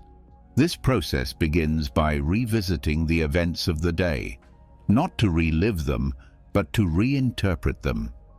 Start with something that disturbed you, a moment of tension, a mistake, a disappointment. Instead of replaying the story, you ask, what did this teach me about myself? Not in a judgmental way, but in a curious one. What part of me was challenged? Was it my patience, my pride, my expectations? Once you've identified what was tested, you recognize the opportunity that was hidden in that moment. You see the discomfort not as a punishment, but as a mirror, a reminder of what you value, a teacher pointing out where your practice still has room to grow. And in that clarity, something begins to shift. You no longer feel stuck in the experience. You begin to feel thankful for it, not because it was pleasant, but because it gave you a chance to become more aware, more resilient, more free. This is not false positivity. It is grounded, earned gratitude, the kind that comes only when you face difficulty with an open heart and a steady mind. There's a strength in this that is often overlooked. Gratitude is not weakness, it is discipline. It is the mental strength to say, even this was useful. When you meet your day with this kind of lens, you stop bracing against discomfort. You stop labeling things as good or bad based only on how they made you feel in the moment. Instead, you look at their effect, their function, what they pulled out of you that needed to be seen. This way of thinking transforms your internal narrative. You stop telling yourself that the day was chaotic or unfair. You begin to say, the day was full of practice. You stop asking, why did this happen to me? And start asking, what did I learn through this? The shift might seem small, but over time it becomes everything. It turns life into training, it turns stress into strength, and it prepares your mind for sleep, not with escape, but with understanding. This practice also reduces inner resistance, because the moment you understand the purpose behind a difficult experience, you stop resenting it. Resentment is a form of internal noise. It keeps the nervous system activated, but when resentment turns to gratitude, the energy changes. You exhale without defensiveness. You stop rehearsing comebacks. You stop wishing the past had gone another way. You receive it as it was, and you rest in what it gave you. There's another benefit too, self-respect. When you look at your day through this lens, you begin to admire how you handled it, even if it wasn't perfect. You start to notice the effort, the restraint, the moments you could have reacted but didn't. You see yourself more clearly, and you begin to trust yourself more. That trust leads to peace, Because when you trust yourself, you stop needing everything outside you to go perfectly. And even when you failed, when you lost your patience or made a poor choice, there is still something to gain. You ask, what did this show me about my reflexes? What belief drove that reaction? What part of me felt threatened? These questions are not punishments. They are clarifiers. And clarity is a relief. Because once you see the cause, you can adjust. You don't stay stuck. You learn. And learning is forward motion. Gratitude also brings your attention to the unnoticed. Not every obstacle is loud. Some are quiet, invisible. The task you completed even though you didn't feel like it. The way you showed up for someone when you were tired. The decision not to argue when you could have. These moments are easy to miss, but they are the bricks of strength that your character is built from. And when you notice them, you reclaim the narrative. You remember who you are becoming. Even physical tension can be addressed this way. When your body holds stress, it's often because the mind has not yet made peace with an experience. But when you shift your thinking about that moment, from frustration to gratitude, the body responds. It lets go. The breath deepens, the jaw relaxes, the stomach softens. You are no longer at war with what happened. You are learning from it, and learning feels safe. Safety invites sleep. This is the kind of mental hygiene that replaces mental clutter. Instead of carrying a suitcase of unresolved moments into the night, you carry only what matters. You carry lessons, not weight. You fall asleep knowing that everything had meaning, not because you forced it to, but because you opened your eyes enough to see it. This doesn't mean you loved every moment. It means you respected it. You honored the opportunity it gave you to grow in character. That is the Stoic definition of gratitude, not saying thank you for ease, but saying thank you for truth, for training, for clarity. Over time, this habit becomes automatic. You begin turning toward discomfort instead of avoiding it. You begin asking better questions in real time, not just at night. You begin treating life as a partner in your development, not an enemy to survive. And this attitude creates stability, not just during the day, but in the hours before sleep, when the mind is most raw and honest. Your sleep then becomes a reward, not for perfection, but for reflection. You've processed the day, you've translated the tension, you've pulled the meaning from the chaos, and now there's nothing left to solve. Only rest. So as the lights go dim and the room grows quiet, take one last inventory, not of tasks, but of tests. Think through the challenges you faced and name the traits they helped sharpen. Patience, discipline, honesty, courage, humility. And then say thank you, not with words, but with breath, with peace, with stillness. Because the day did not break you, it refined you. And now you are free to sleep, not just tired, but tranquil. As gratitude begins to settle where tension once lived, and the day is no longer viewed as a series of problems, but as practice, something else becomes visible beneath the surface, a subtler force, still quietly gripping. It isn't stress, it isn't fear. It's the part of you still trying to prove something, still attached to titles, labels, and the image of who you think you should be.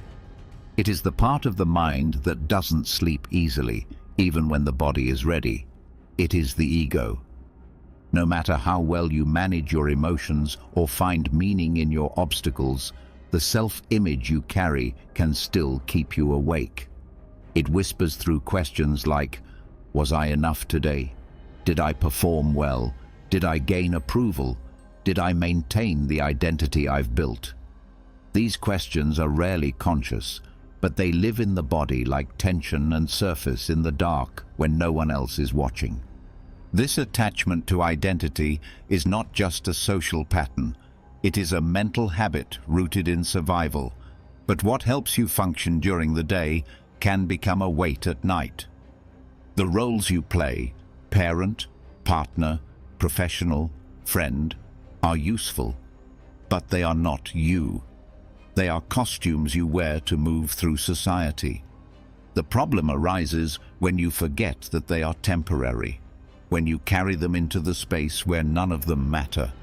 Before sleep, there is an opportunity to release all identity, not as rejection, but as rest. This is what the Stoics practiced not only in theory, but through direct mental exercise. Marcus Aurelius reminded himself that even the emperor, with all his power and duties, was still only flesh, breath, and thought.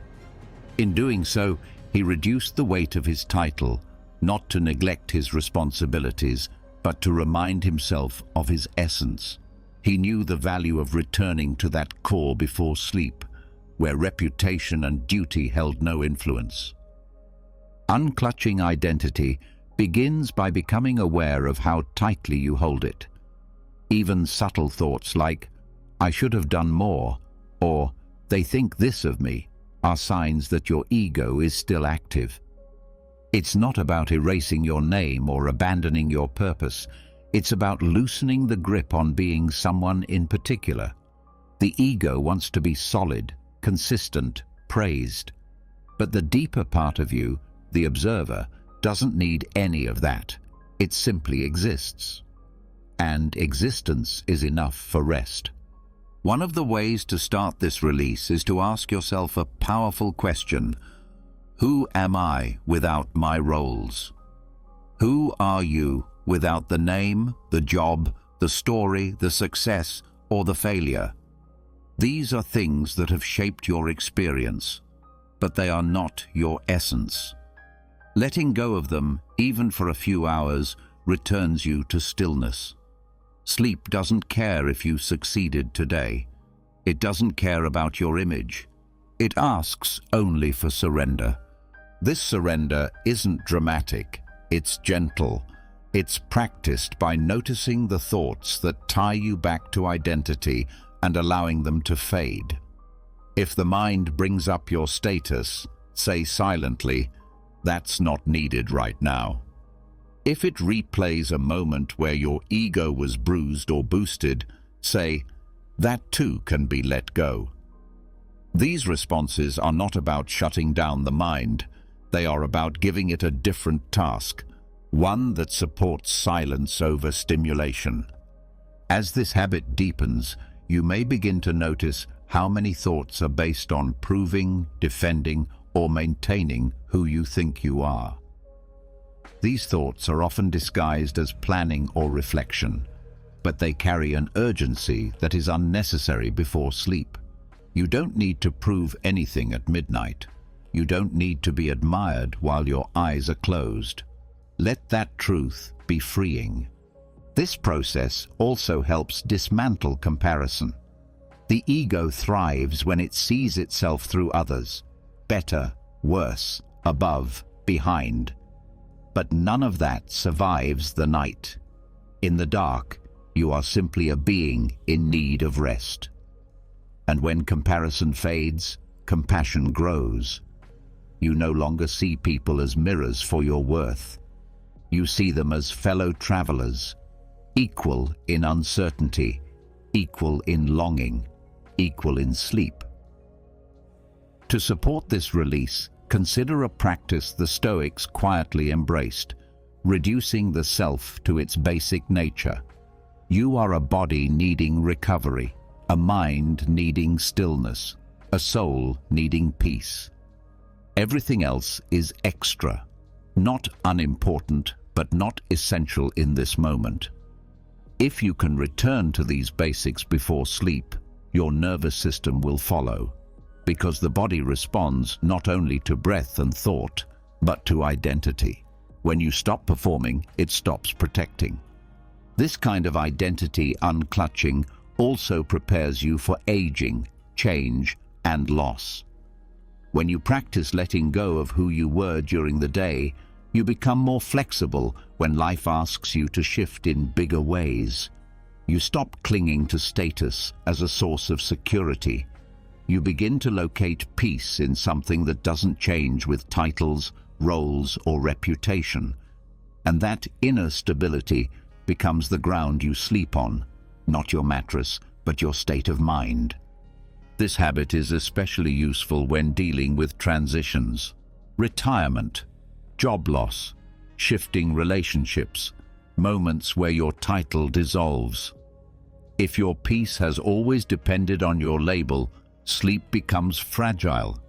But if you've practiced releasing your identity nightly, these transitions become less frightening. You've already learned how to rest without the costume. Now you simply wear it less often. There is also a great gentleness in this practice, because when you let go of identity, you no longer judge yourself so harshly. The inner critic that says you didn't perform well enough is attached to an image. When the image dissolves, the judgment loses power.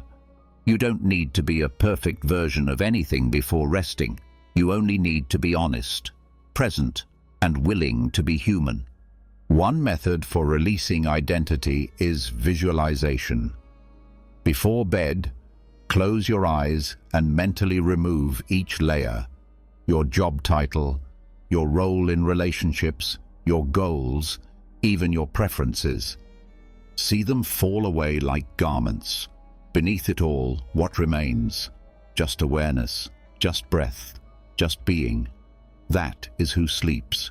That is who you've always been, beneath all the layers. This space, this egoless presence, is not empty. It is full of clarity, humility, and peace.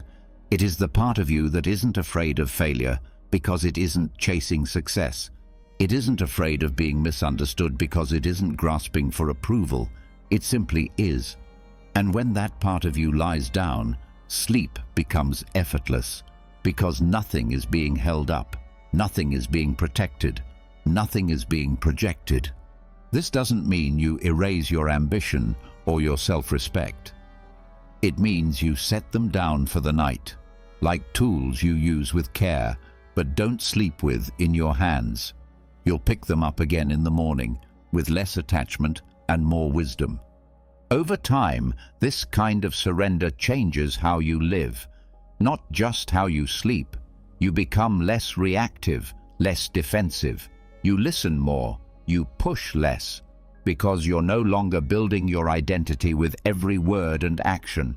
You're simply showing up fully, without needing to become anything. And that is what sleep asks of you above all else, to simply return to being. No performance, no posture, just presence. So now, as the lights dim and the world grows quiet, allow the identity you've worn all day to rest. You are not the version others see. You are not the expectations you carry. You are not your wins or your failures. You are here, breathing, resting. Enough. Let that be your final truth tonight. And sleep as the self you never had to earn. Once the ego has been set down, once the masks and names have been quietly removed, something rare begins to take shape. Simplicity. Not the simplicity of less clutter on a desk or fewer items on a to-do list, but the simplicity that comes when you are no longer performing for anyone, including yourself. In that moment of surrender, when you're no longer chasing identity or proving worth, your outer world finally begins to match the silence inside. But if the space you sleep in is filled with the same noise you've spent the entire evening dissolving, that calm cannot last.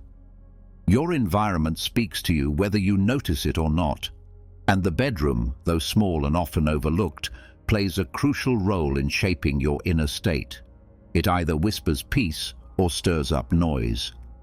Most people never question what surrounds them. They sleep surrounded by things that quietly reinforce pressure, visual reminders of status, success, expectations, and unfinished tasks. Even when the phone is off and the lights are low, the room still holds presence. That presence either softens you or tightens you. The Stoics understood this.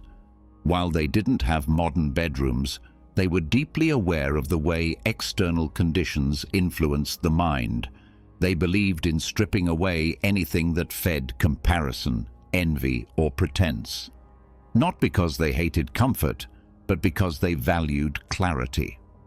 A Stoic monk's space was never about deprivation. It was about protection from noise, vanity, and false identity. That same mindset can be applied to where you sleep. To create a sanctuary where the self can rest, the first step is to remove everything that does not support calm. Not just physical clutter, but symbolic weight. Objects that speak to ambition, competition, and performance. Awards, work tools, devices, and unfinished projects carry subtle energy. They signal your brain to stay alert. They remind you of who you need to become. But sleep does not need your ambition. It needs your surrender. When the environment reinforces the idea that you can let go, the body follows. It stops holding up the posture of doing and returns to being. Start by taking an honest look at the room you sleep in. What does it say about you? Does it reflect pressure or peace? Does it invite stillness or noise? Strip away anything that performs identity. The bedroom should not be a stage. It should be a cave, a quiet, humble place that holds you without requiring anything from you. That means fewer distractions, fewer signals to the mind that there's more to achieve. Even decoration must be considered. A space does not need to be empty to be Stoic. It needs to be aligned. Art that calms the mind, textures that soften the nervous system, colors that do not shout. There is room for beauty here, but not for status. The Stoic monk is not concerned with trends or approval. They seek environments that tell the truth. You need less than you think to feel whole. The bed itself becomes part of this truth. It is not meant to impress. It is meant to support. Comfort, yes, but not indulgence. Softness without excess. Quality without flash. When the space is honest, you become honest. When it is humble, you feel safe lowering your guard. Lighting plays a role as well. Harsh artificial light tells the brain to stay alert. A Stoic space embraces dusk. It mirrors the natural cycle, letting light fade with time. The dimming becomes a signal. The world is slowing. So can you. This gentle progression from brightness to darkness is not cosmetic. It is biological. It aligns your sleep with the world you belong to, not the world of screens and performance. Even sound must be reconsidered. Noise carries memory. If your room echoes with the buzz of devices, the distant hum of news or shows, your nervous system remains tethered to stimulation. Silence is not emptiness. It is space for breath to deepen. It is room for thought to dissolve. It is the soil where stillness can take root. If complete silence feels unsettling, choose sounds that come from nature. Water, wind, or distant birdsong. These remind the body of something it once knew deeply, the rhythm of life without effort. Scent also shapes how the brain relaxes. It is one of the fastest ways to affect emotion. A bedroom filled with synthetic smells or harsh cleansers sends the wrong message. Gentle, natural scents, cedarwood, lavender, frankincense, do not distract. They ground. They tell the body, you are safe now. And in safety, you release. Not just muscle tension, but mental grip. This space crafted with care and attention, becomes more than a room. It becomes a companion to your practice. Every night, it reinforces what your mind is learning. You do not need to hold on so tightly. You do not need to be impressive. You do not need to be seen. Here, you can let go. It is also important to establish boundaries within this space. The bedroom must be protected from the habits of performance.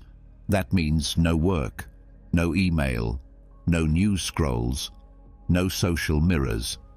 These behaviors signal that your attention is still required outside yourself. But the Stoic monk knows the day has ended. What you didn't solve remains unsolved. What is unresolved will still be there. But this room is not for solving. It is for dissolving. Clothing too plays a role. What you wear to bed should reflect ease, soft, simple, unbranded. Not because appearance is wrong, but because this is not the time for presentation. The more you remove layers of identity, even in what covers your skin, the easier it becomes to remember who you are without roles.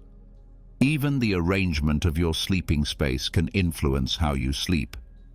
A room that faces light, noise, or traffic may carry more alertness than one that sits quietly in a darker corner. The positioning of your bed, the direction your body faces, the presence of windows, all contribute to how deeply you allow yourself to rest. While preferences differ, the principle remains. Arrange your space to support withdrawal, not stimulation. Every object in the room should answer one question. Does this support stillness? If it doesn't, remove it. This isn't about minimalism for aesthetics. It's about precision of purpose. Your bedroom should feel like a shelter, not from danger, but from demand. A place where nothing is asked of you, where presence is enough. Over time, the effect of this space builds. Your body starts to associate the room with peace. The nervous system learns, when I enter here, I can exhale. This association grows stronger with repetition. Soon, just stepping into the space begins the descent into rest. This environment also trains your mind to know that rest is not a luxury, it is a discipline. And discipline, when rooted in wisdom, is freedom. You do not need more things to sleep better. You need fewer messages pulling your attention in 1,000 directions. You need fewer reminders of who you're supposed to be. You need space to forget yourself for a while. This is what the Stoic monk understood. That rest is sacred not because it is pleasurable, but because it is necessary. A mind that never detaches cannot remain clear. A soul that never releases cannot remain whole. This space, designed with humility, becomes your temple for that release. As you prepare to sleep, let the room remind you, you are allowed to stop. You are not being measured. You are not being watched. You are not falling behind. You are arriving at silence, at stillness, at simplicity. Let the walls carry no opinions. Let the air hold no judgment. Let the floor ask nothing of you, and let the bed become a place where you return to yourself, not your image, but your essence. Because when the space becomes honest, you become free. And when you are free, sleep comes quietly, not as a reward, but as a return. When the space around you finally reflects peace, when no object demands performance and no corner echoes comparison, there is one final voice that often remains, speaking softly but sharply from within. It doesn't come from your environment. It doesn't come from others. It comes from the part of your mind that still believes you're not enough, not productive enough, not strong enough, not disciplined enough. This voice doesn't yell. It whispers just loud enough to interfere with rest. And no matter how carefully you prepare your body and room for sleep, This internal judge can keep you from fully letting go. This is the inner tyrant, the self-critic that wears the mask of motivation, but often delivers only guilt. It appears right as your head hits the pillow, reviewing mistakes with surgical precision, questioning your worth, replaying awkward moments, obsessing over what should have gone better. The Stoics were familiar with this voice. Marcus Aurelius heard it too. But instead of silencing it with force, he practiced something radical: mercy. He saw that strength was not in constant correction, but in patient honesty. That inner discipline without compassion becomes cruelty. And cruelty, especially when self-directed, does not lead to virtue. It leads to restlessness. The first step in neutralizing the inner tyrant is recognizing its tone. It often speaks in absolutes. You always fail at this. You never get it right. You should be better by now. These phrases pretend to help, but actually wound. They sound like clarity, but they lack balance. The Stoic mind responds by stepping back and asking, is this true? More importantly, is this useful? The truth, as Marcus taught, must be paired with fairness. You cannot grow under the weight of a hammer. You need space to reflect without punishment. When the critic surfaces, the response isn't to argue, it's to redirect the conversation. Begin by stating what did go well, not as denial, but as balance. Maybe you handled a difficult moment with more patience than usual. Maybe you paused instead of reacting. Maybe you simply endured. The goal is not to inflate your ego. It's to remind your nervous system that not everything went wrong, that you're making progress, even if the day didn't end in victory. Marcus often returned to the idea that we are all learning and that judgment should never come before understanding. So instead of scolding yourself, begin asking better questions. What was I feeling in that moment? What was I afraid of? What did I misunderstand? These questions open space for awareness, not attack. And awareness allows growth. Criticism without awareness is noise.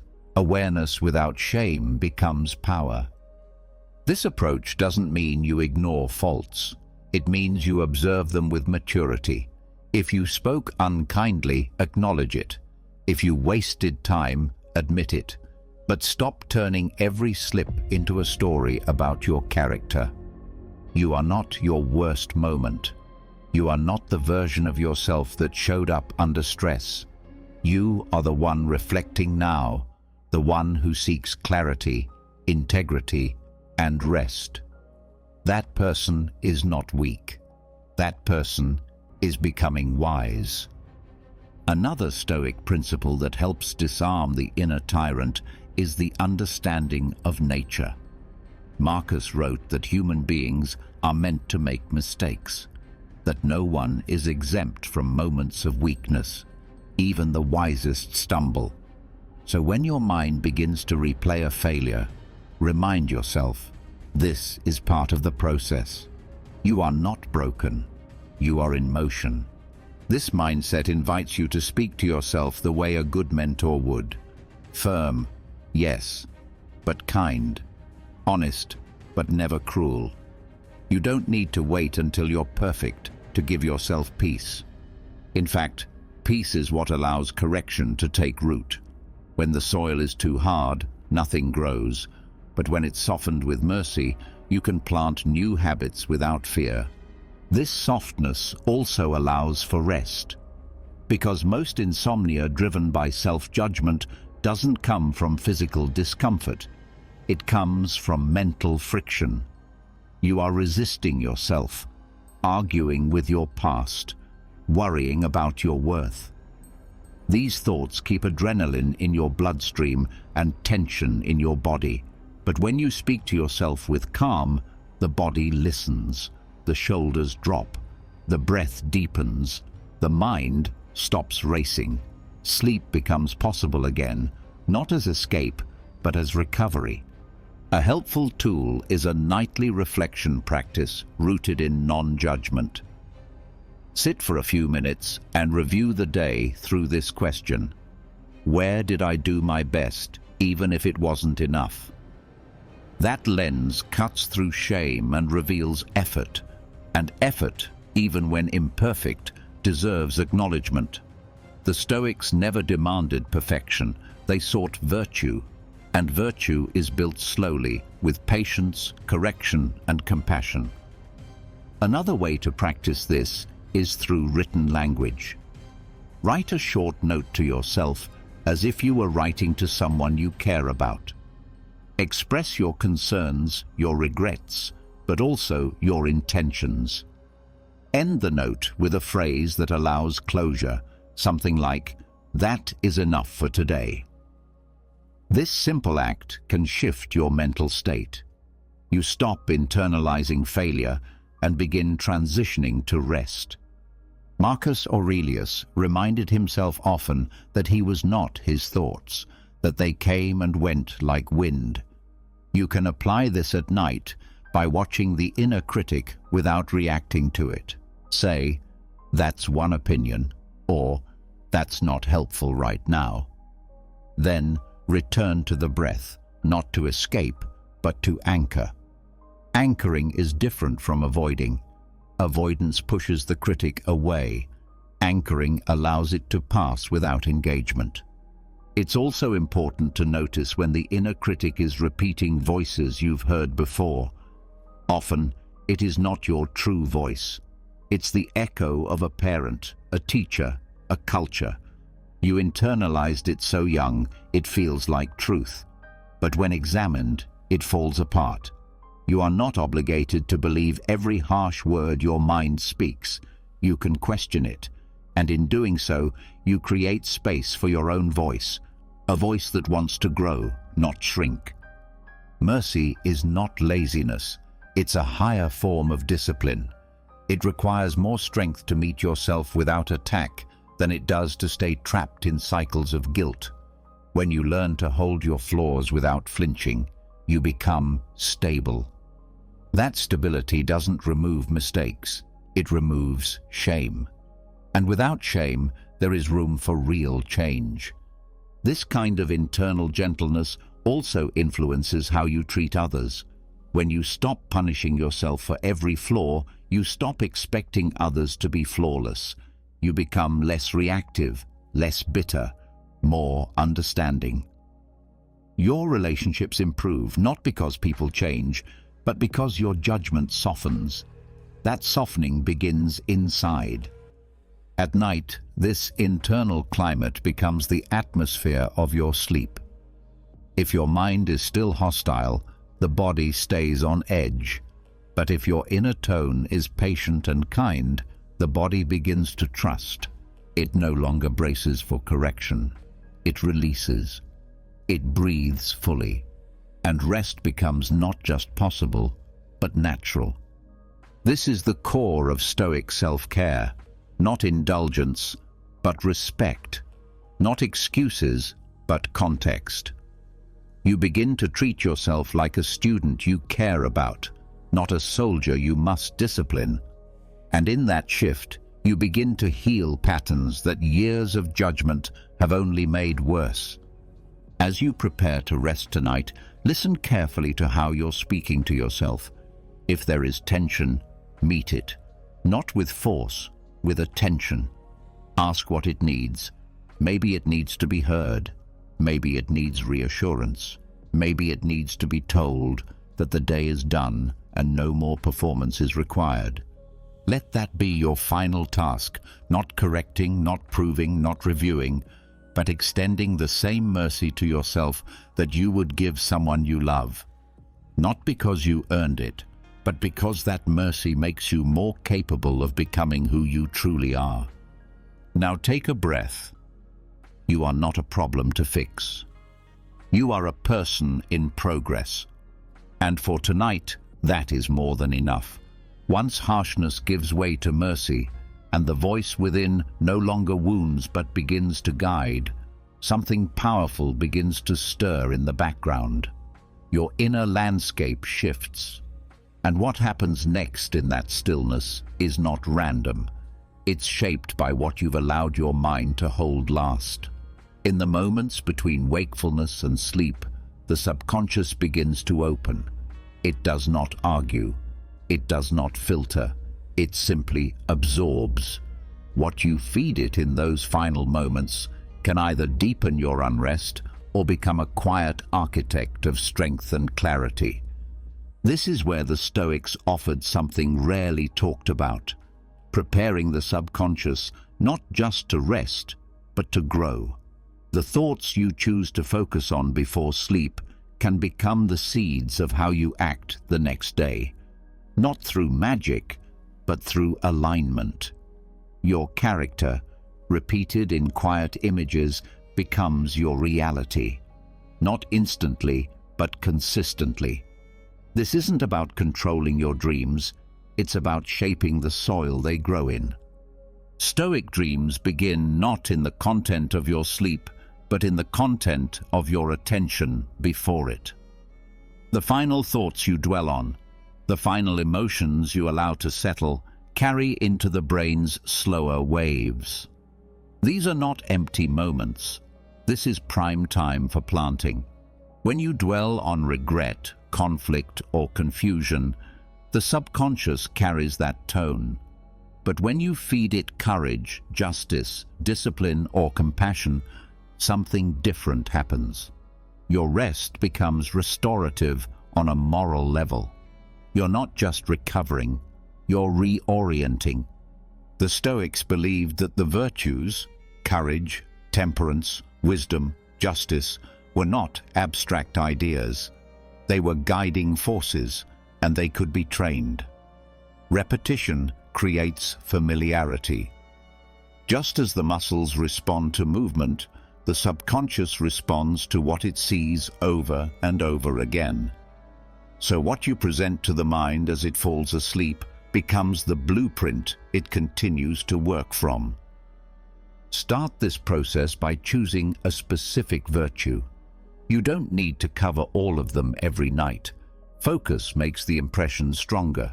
If you choose courage, reflect briefly on a time you displayed it, even in a small way. Speak silently to yourself. Today, I was willing to face discomfort. Then, picture it. Replay it as if you were watching it on a screen, but without critique. Just observation.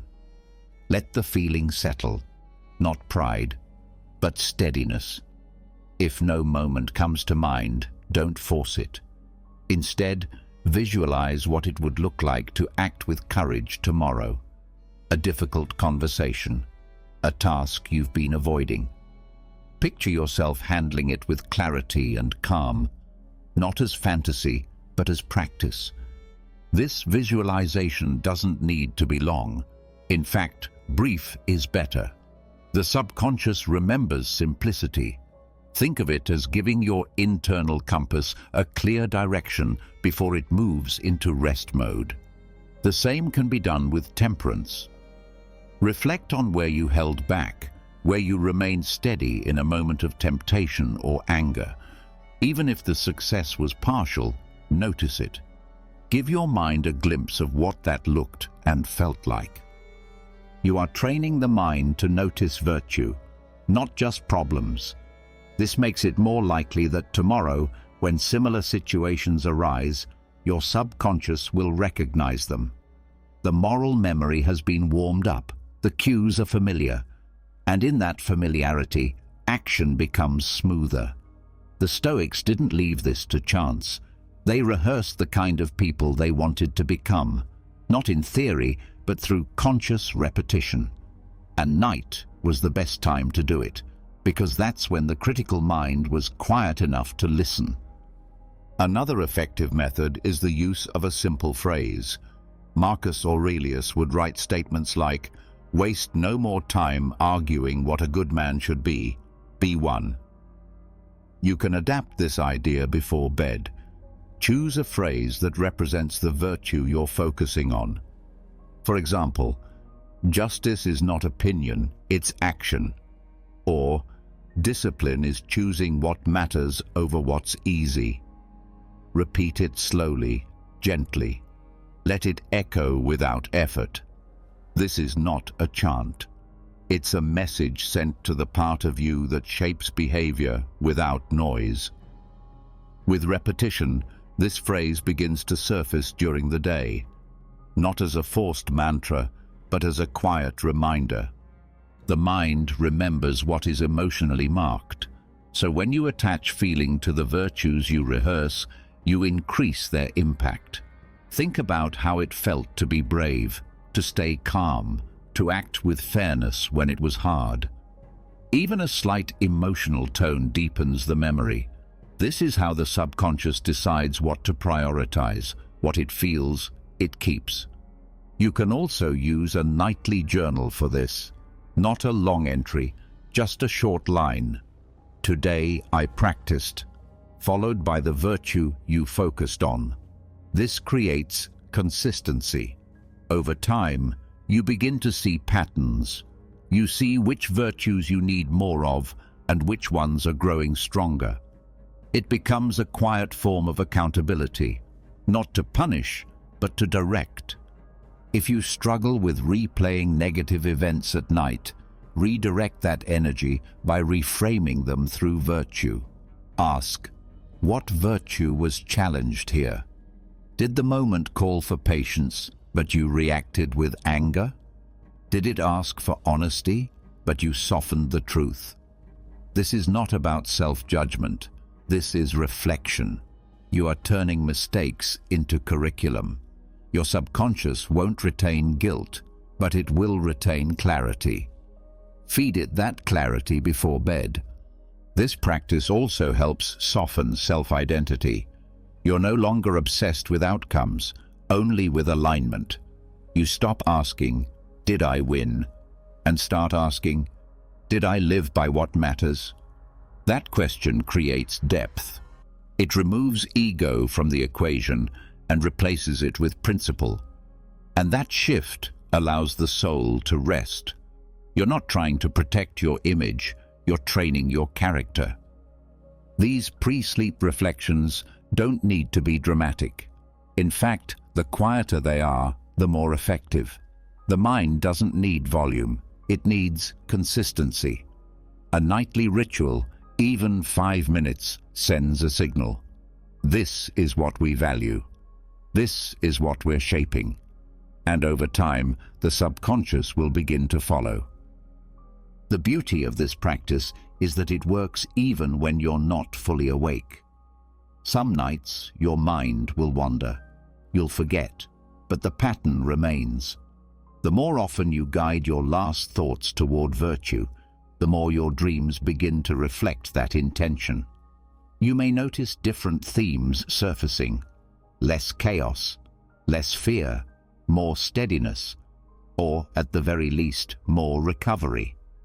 And even if the dreams don't shift noticeably, your mornings will. You'll begin to wake up with clearer direction, not because something magical happened, but because your inner compass was reset before sleep. This is what the Stoics meant by harmony, a life where thought, feeling, and action are aligned.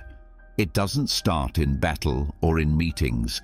It starts in the quietest moments, in the seconds before sleep, when you choose what to plant, whether you feed the fear or the virtue, whether you surrender to the chaos or shape your response to it.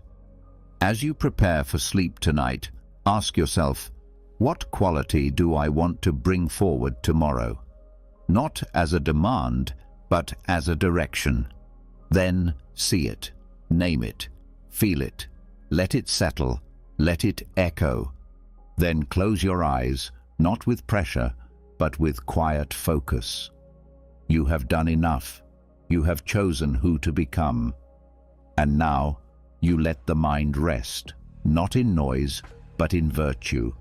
And that virtue, even as you sleep, begins to guide you, not loudly, but steadily. When the final thoughts before sleep have been shaped with clarity and virtue, When the subconscious has been gently guided toward courage, honesty, and discipline, there remains one final, often overlooked terrain: what to do when the night turns against you. Sleep is not always peaceful. Even the most prepared mind can encounter restlessness, troubling dreams, or sudden awakenings. What determines your peace is not whether these things happen, but how well your mind is trained to meet them. Most people treat dreams like passive entertainment, but for the Stoic, the night, like the day, is another arena for growth. Marcus Aurelius reminded himself constantly that life would not go smoothly, that disappointment, loss, and fear would always have a place. He didn't say this with bitterness. He said it with resolve, because preparing for difficulty was not pessimism, it was protection. He practiced what the Stoics called premeditatio malorum, the premeditation of evils, the mental rehearsal of adversity, not to scare the mind, but to strengthen it. Most people go to bed hoping for a perfect sleep.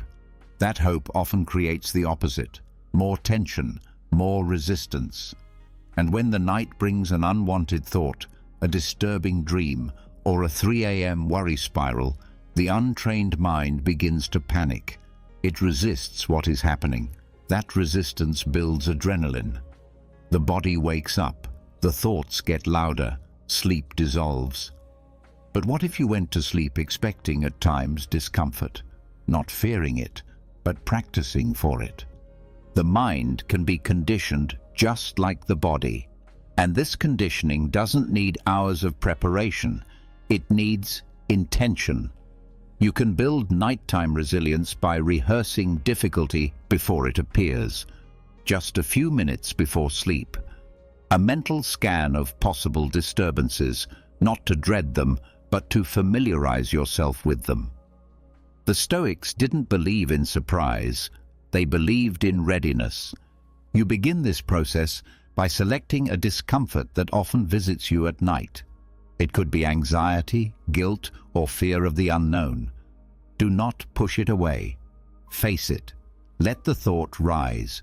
Then ask, what would I do if this visited me tonight? What would I think? How would I breathe? What would I tell myself? You are walking through the fear, not being controlled by it. This is rehearsal, not in panic, but in calm.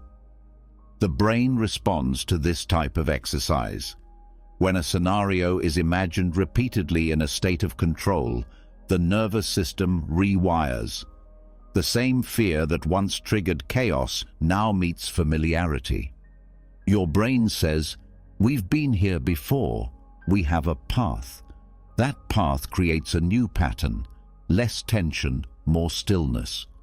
Even if the discomfort still comes, it no longer startles, and without that surprise, it loses power. This practice also changes how you view waking up at night. Most people see it as failure, a disruption. But the Stoic sees it as another training ground. Waking at 2 a.m. with a racing mind becomes an opportunity to return to composure. You are not being tested, you are being reminded that even in half sleep, you can apply the same calm you practiced in the day. You are not helpless in the dark. You are not lost just because you're tired. You're simply in a different room with the same tools. Even nightmares can be reframed this way. The Stoics didn't try to avoid fear. They studied it. They stepped into it during waking hours so it wouldn't control them when they were vulnerable. If a dark dream visits you, reflect on it not as something trying to hurt you, but something trying to show you where you still carry fear. Ask, what emotion did that dream expose? Was it loss, shame, weakness? Let it teach you. Let it reveal the places that still need peace. This is what it means to build nighttime resilience. To train your mind not to expect comfort, but to expect adaptability. You stop chasing perfect sleep. You chase preparedness. You go to bed not hoping nothing goes wrong, but confident you'll handle it when it does. That shift gives you control, not over the night, but over your reaction. There's also a deep humility in this practice. You acknowledge that you cannot command your sleep, that the subconscious is vast and not always predictable. But you do not fear it. You respect it. You meet it with readiness. That readiness says to the darker parts of the mind, "You are welcome. I do not fear you. I do not resist you. I am prepared to listen, to breathe, and to return to stillness." To make this practical, develop a short nightly mental exercise. Close your eyes and say quietly to yourself, "If I wake tonight, I will breathe. I will not judge. I will observe and return." This sentence becomes a kind of anchor. You're not bracing for suffering, you're rehearsing calm. You can add short visualizations too. Picture yourself waking in the dark, sitting calmly, breathing, then lying back down. The body begins to understand this as a routine, not a threat. This also helps dissolve the fear of lost sleep. Many people stay anxious at night, not because they're awake, but because they're worried about what that wakefulness will cost them. What if I'm exhausted tomorrow? What if I can't function? These thoughts are more damaging than the wakefulness itself. But when you have trained for the possibility, they hold less power. You tell yourself, "I've prepared for this. I can function with less sleep. I've done it before. I'll do it again." This mindset shifts you from victim to participant. You're not being carried by the night. You're engaging with it. You're shaping your role inside it. You're not avoiding discomfort. You're dancing with it. And in that dance, fear shrinks. You stop exaggerating the impact of imperfection. You stop catastrophizing lost hours. You stop needing sleep to go a certain way in order to feel whole. The beauty of premeditatio malorum is that it applies just as much to sleep as it does to daily life. By rehearsing misfortune before it comes, you rob it of its surprise. By expecting discomfort, you remain calm when it arrives. And that calm, more than anything else, supports your healing. Because when fear is gone, sleep, real sleep, can finally begin. You can also carry this into how you speak to yourself. If you wake up and the mind begins to swirl, use prepared phrases. "I expected this. This is not new. I have the strength to remain still." These are not affirmations meant to overpower. They are reminders of training. They tell the brain what to do next. They prevent spirals by offering a structure. One sentence can stop 20 anxious thoughts from spiraling. Another benefit of this training is that it reduces frustration with your own mind. You stop blaming yourself for restlessness. You start honoring the effort. You say, "This is part of the work. This moment is practice."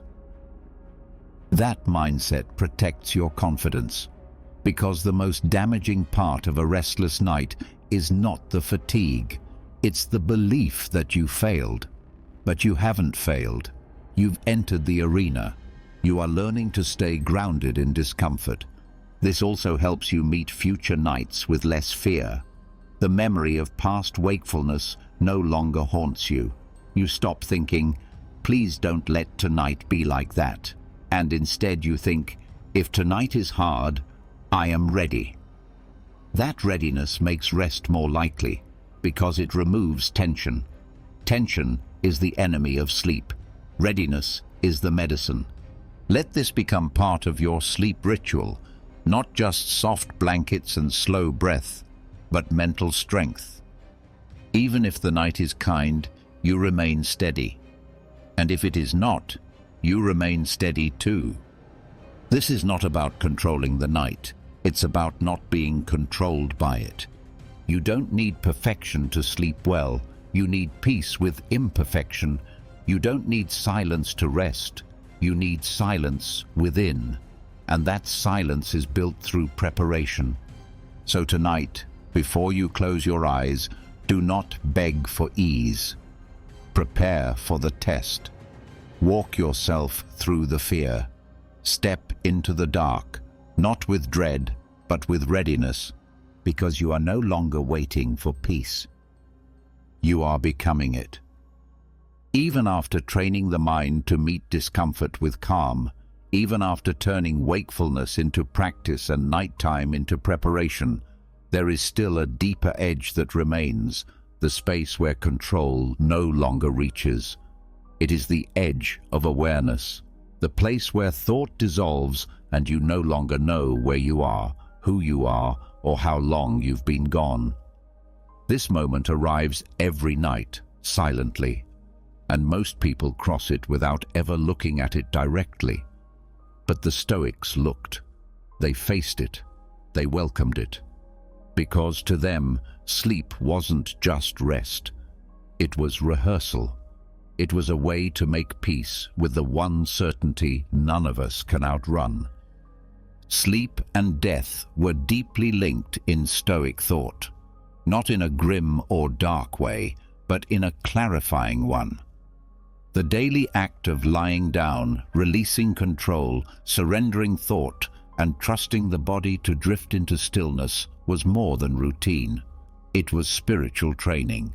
Every night you fall asleep, you practice the art of letting go, of saying, "I don't need to finish everything. I don't need to know what comes next. I allow myself to leave without fear." Marcus Aurelius often reminded himself that each day could be his last, not to depress himself, but to sharpen his awareness, to remind his soul to live fully and detach gently. This wasn't about obsessing over death. It was about removing its sting. If you can practice its shape each night, you no longer fear its arrival. You recognize the rhythm. You've rehearsed the posture. You've already let go, over and over, without struggle. When you begin seeing sleep this way, something inside you shifts. You stop fighting to stay in control. You stop needing to know how long it will take to drift off or what dreams will come. You lie down with the knowledge that you may not return. And in that honesty, peace becomes real. Not the peace that comes from comfort, but the peace that comes from surrender. This way of sleeping changes how you relate to time. You no longer treat the end of the day as a deadline or a problem to solve. You see it as a conclusion, a sacred one, a line drawn not out of fatigue, but out of understanding. That nothing more is owed from you tonight. That if you don't wake, you ended well. And ending well is the true measure of peace. You take stock of the day, not just in tasks, but in presence. Did you love with clarity? Did you speak with truth? Did you honor your body, your values, your relationships? If so, you have earned your rest. If not, you name the gap and release the judgment. Because sleep is not a courtroom, it's a temple. The practice becomes powerful when you no longer require certainty to find calm. Sleep is uncertain. It always was. You release your grip on consciousness. You leave the known. And yet you do it every night. With enough practice, this surrender becomes not frightening, but natural. You remember that your deepest rest comes from giving up, not fighting harder.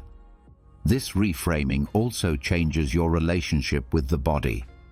In death, the body remains still. In sleep, it rehearses that stillness. But when the mind is calm, that stillness isn't disturbing. It's sacred. You lie down not in fear of absence, but in celebration of the day's completeness. The hands are no longer needed. The voice is no longer needed. Thought dissolves. Only awareness remains, just for a moment, before even that lets go. This is not something to fear, it's something to practice. Each time you surrender with grace, you prepare yourself not only for a better night, but for a fuller life. Because the fear of death doesn't just haunt the final moment, it colors everything we do. It makes us rush, it makes us grasp. But when you meet it each night without panic, it begins to fade. The grip loosens. You begin to live lighter, not careless, but less afraid. The Stoics were not obsessed with dying. They were devoted to living in alignment with truth. And the truth is, each day ends. Each life ends. But that doesn't make the experience tragic. It makes it urgent. It gives weight to your choices. It makes the act of sleeping not a pause, but a ritual. One that says, I've done what I could. I've faced what I must. I've let go of what I cannot hold. And now I enter the unknown with peace. That unknown is not empty. It is spacious. It is the same space from which your best ideas arise. The place where healing begins. The place where memory reorganizes and emotions soften. Sleep, like death, is not an ending. It is a return to stillness, to silence, to something beyond language. To embrace this idea fully, develop a practice of gentle detachment as you prepare for bed. Reflect briefly. If this is my last night, how do I want to meet it? Not with panic, not with perfection, just with presence. Let that thought strip away the need for more. Let it soften the tension around what you didn't finish. And then breathe. Say silently to yourself, if I wake, I begin again. If I don't, I've already arrived. This is not a final statement. It's a doorway into peace. It frees you from needing to achieve rest. It returns you to your essence, not your role, not your image, not your fears. Just presence, resting in nothingness. With repetition, this mindset rewires your relationship with sleep. You stop seeing it as a problem to solve. You stop clinging to dreams as escapes, or measuring your rest by how fast it comes. You see it as practice, as preparation, as reverence, and this reverence transforms your nights. You no longer dread the dark. You welcome it. You no longer fear unconsciousness. You respect it. You no longer panic when thoughts rise. You let them pass, because none of it threatens you. You've already given yourself permission to go. This also prepares you for more than sleep. It prepares you for illness, for aging, for moments when the body falters, when clarity fades, when plans fall apart. If you've practiced letting go each night, these larger moments do not feel unfamiliar. You know the shape of surrender. You know how to bow your head, not in defeat, but in dignity. And over time, this kind of spiritual preparation builds a quiet strength, a kind of invisible support that carries into your days. You live more fully, you love more deeply, you speak more truthfully, because you're no longer pretending time is endless. You're living from the knowledge that this moment matters and that it is enough. So as the light fades and the silence grows, let your final act be one of courage, not in doing, but in letting go. Say goodbye to the day without clinging. Say goodbye to the self without resistance. And rest not as someone avoiding death, but as someone who has made peace with it. Because sleep, when seen clearly, is not just rest. It is rehearsal for eternity. And you are ready. Once you've laid down in acceptance of impermanence, when the fear of endings is no longer a threat but a companion you've learned to walk with, there is one more burden that can still follow you into sleep. It's the weight that doesn't come from fear of death, but from memory. The past, not the future. The moment you said too much. The one where you stayed silent. A choice made in weakness. A habit repeated despite good intentions. Guilt, shame, and self-directed anger can linger beneath even the most peaceful rituals, and if they aren't handled with care, they will surface in the dark, quietly interrupting rest without warning. This is why the Stoics practiced nightly forgiveness, not as softness, but as responsibility. They understood that guilt, if unprocessed, becomes corrosion. It doesn't make you better. It makes you stuck. It clouds the mind, tenses the body, and poisons the hours meant for healing. But when approached with clarity, regret can become a tool. Not something to escape, but something to clean. That cleaning is not emotional indulgence. It is mental hygiene, and it must be practiced regularly.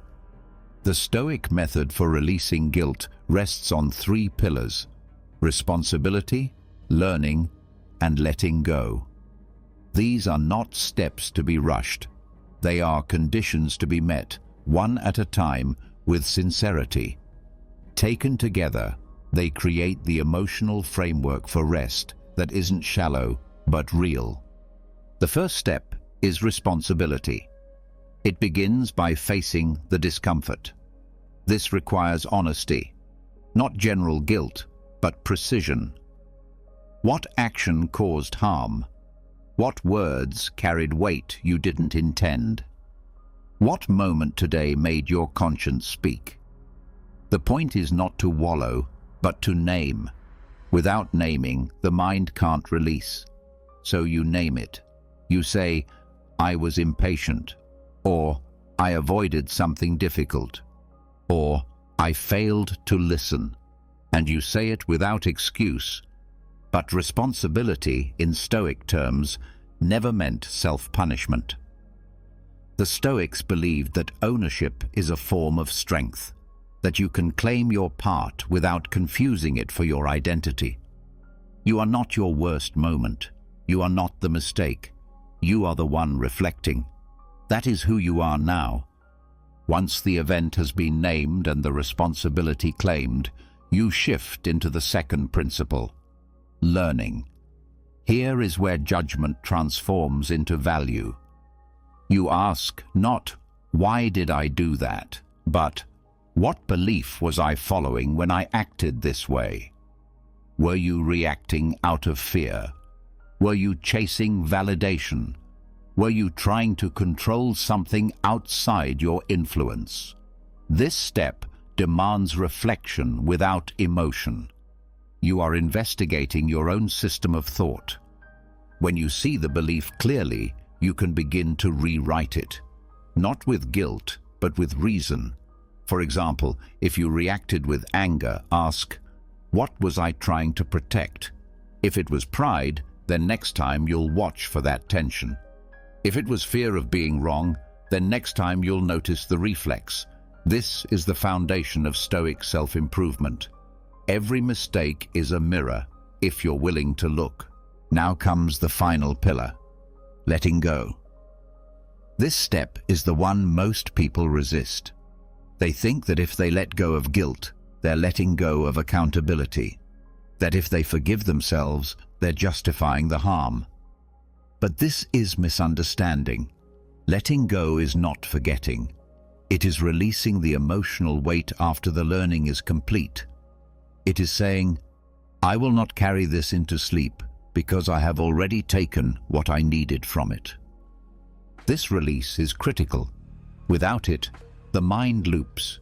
It circles the same memory, hoping it will change, but it won't. Only your posture toward it can change, and when it does, the loop breaks. You tell yourself, "This happened. I faced it. I've learned. Now it's time to rest." That line, repeated with calm conviction, creates closure. The nervous system softens. The guilt, no longer spinning, fades, and space opens for stillness. To support this process, build a short nightly ritual. Find a quiet place. Sit or lie down. Then, with closed eyes, review the day through this lens. Where did I fall short of who I want to be? Choose 1 or 2 moments. Then speak through each of the 3 principles. Name what happened. Take ownership. Identify the root belief. And finally, state your release. Not as a trick, but as a choice. I will not carry this into tomorrow. Over time, this process becomes faster. Not because it's less sincere, but because the mind becomes trained. It learns to move through these steps automatically. You stop avoiding your flaws because you know how to meet them. You stop fearing reflection because you've built a method that brings clarity, not shame. And that clarity leads to peace. This method also prevents emotional buildup. When you release guilt each night, it doesn't accumulate. You don't reach a breaking point. You don't explode over minor triggers. You remain even. You become more responsive and less reactive. This isn't just for you, it helps your relationships. You begin to approach others with the same mercy you've practiced with yourself. You stop holding grudges. You stop needing apologies before you forgive. Because you know how powerful it is to be released from a burden. Even the body benefits. Guilt held in the mind lives in the body as tension, clenched jaws, tight shoulders, shallow breath. But when guilt is addressed, not avoided, the body receives the message: we are safe. The breath slows, muscles relax, the stress hormones drop. This is not theory, it's physiology. Forgiveness is a biological act. This practice also changes your view of discipline. Most people think discipline means pushing harder, but real discipline includes rest. It includes knowing when to stop thinking, when to say, enough, when to declare a chapter closed. You cannot build strength on shame. You build it on truth, and truth only becomes wisdom when it's held with mercy. Mercy doesn't mean pretending. It means acknowledging limits. It means understanding that mistakes are baked into the structure of growth. The Stoics didn't try to eliminate all fault. They tried to respond to it wisely. They didn't seek perfection. They sought alignment. Alignment with nature, with virtue, with reason. And reason says, when the lesson is learned, the emotion can be released. To fully release guilt, use your breath. As you complete your reflection, breathe in slowly and say to yourself, I see it clearly. Breathe out and say, I release it completely. This physical ritual embeds the mental choice. Over time, your body associates the exhale with relief. You begin to condition yourself not only to reflect, but to recover. This creates a powerful new baseline. You go to bed clean, not in denial, but in resolution. You have faced what needed facing, and now you are free. Not because the past is erased, but because it has been processed. And when something is processed, it no longer owns you.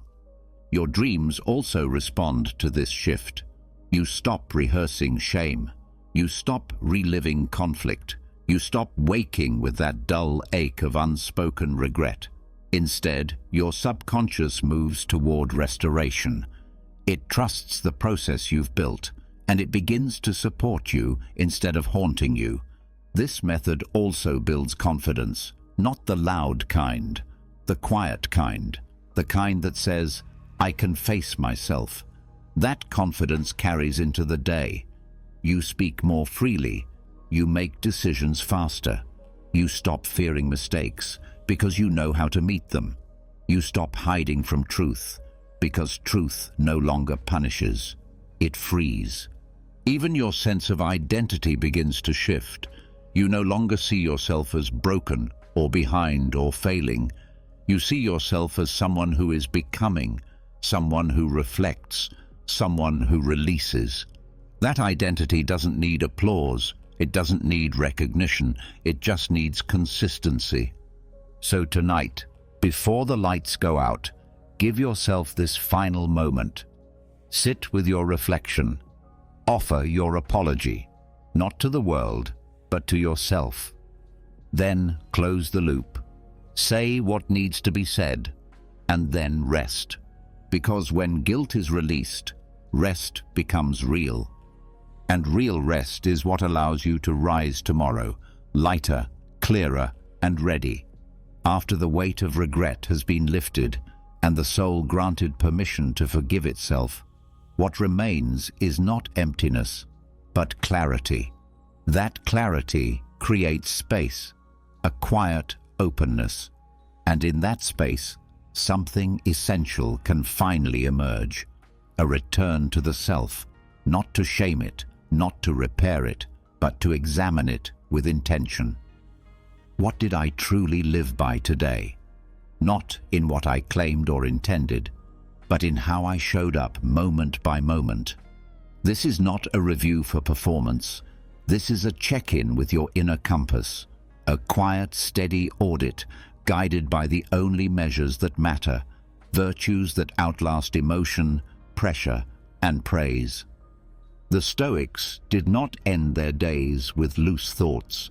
They ended them with a mental review, a disciplined pause to hold their character up to the light and see, without flinching, whether their actions aligned with what they believed in, not for punishment, not for pride, but for correction, for clarity, for growth.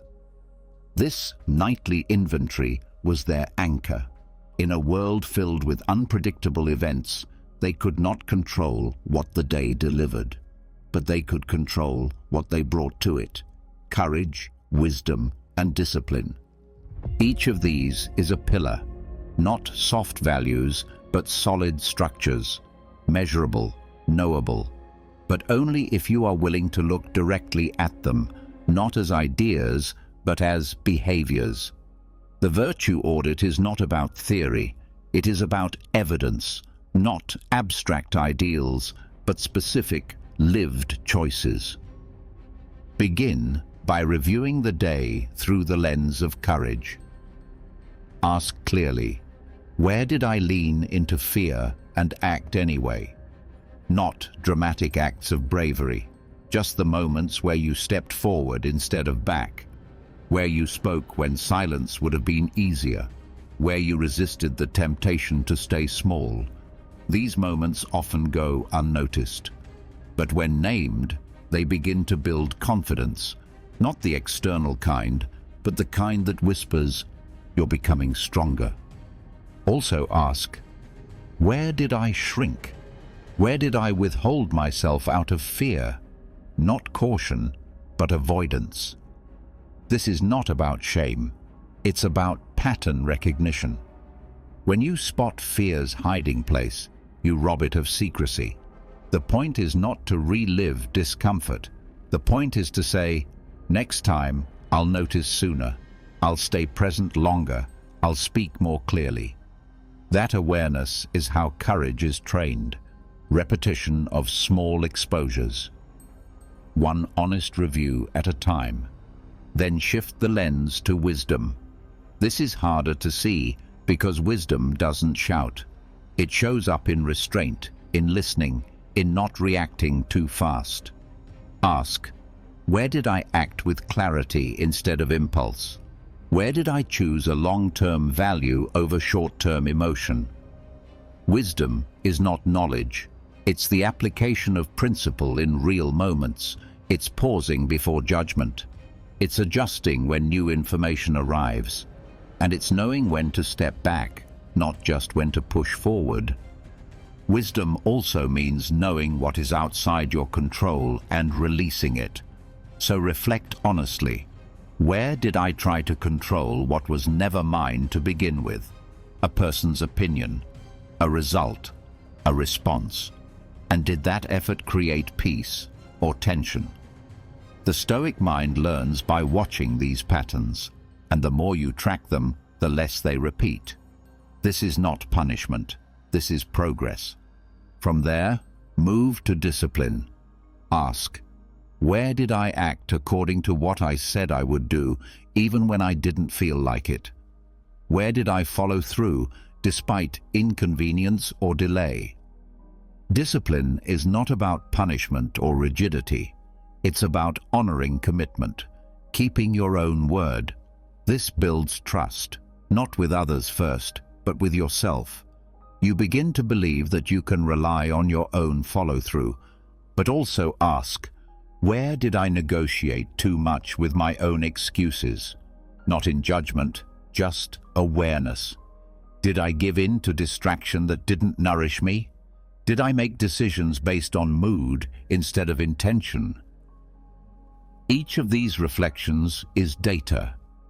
When viewed without drama, that data becomes direction. You start to course correct in real time, not just in hindsight. A proper virtue audit also involves measuring the tone of your interactions. Ask, was I fair in how I treated others? Not just kind, but just. Did I let someone speak without interruption? Did I check my assumptions before reacting? These are signs of inner balance, and inner balance is what virtue ultimately produces, not control over others, but stability within the self. The key to this practice is consistency. You do not need a new standard every night. You return to the same virtues again and again, because repetition creates strength. Even when the answers are uncomfortable, the act of asking builds depth. You are teaching your mind to review without spiraling, to reflect without collapsing into guilt, to seek truth over image. Some nights you'll find that you did not live up to your standards. That's expected. The audit is not a celebration of perfection. It is a celebration of honesty. You are not rewarded for being flawless. You are rewarded for being willing to look, to learn, and to adjust. This review also prevents moral drift. The world does not often reward virtue in the short term. It rewards speed, appearance, convenience. Without conscious review, you slowly bend. You begin to measure success by reaction, not integrity. But when you reflect every night through the same lens, you remain centered. You know who you are becoming. You are less likely to be shaken by praise or blame. You can support this practice by writing a short log. Just 3 sentences, 1 for courage, 1 for wisdom, 1 for discipline. Not stories, not analysis, just a brief record. With time, patterns appear. You notice your cycles.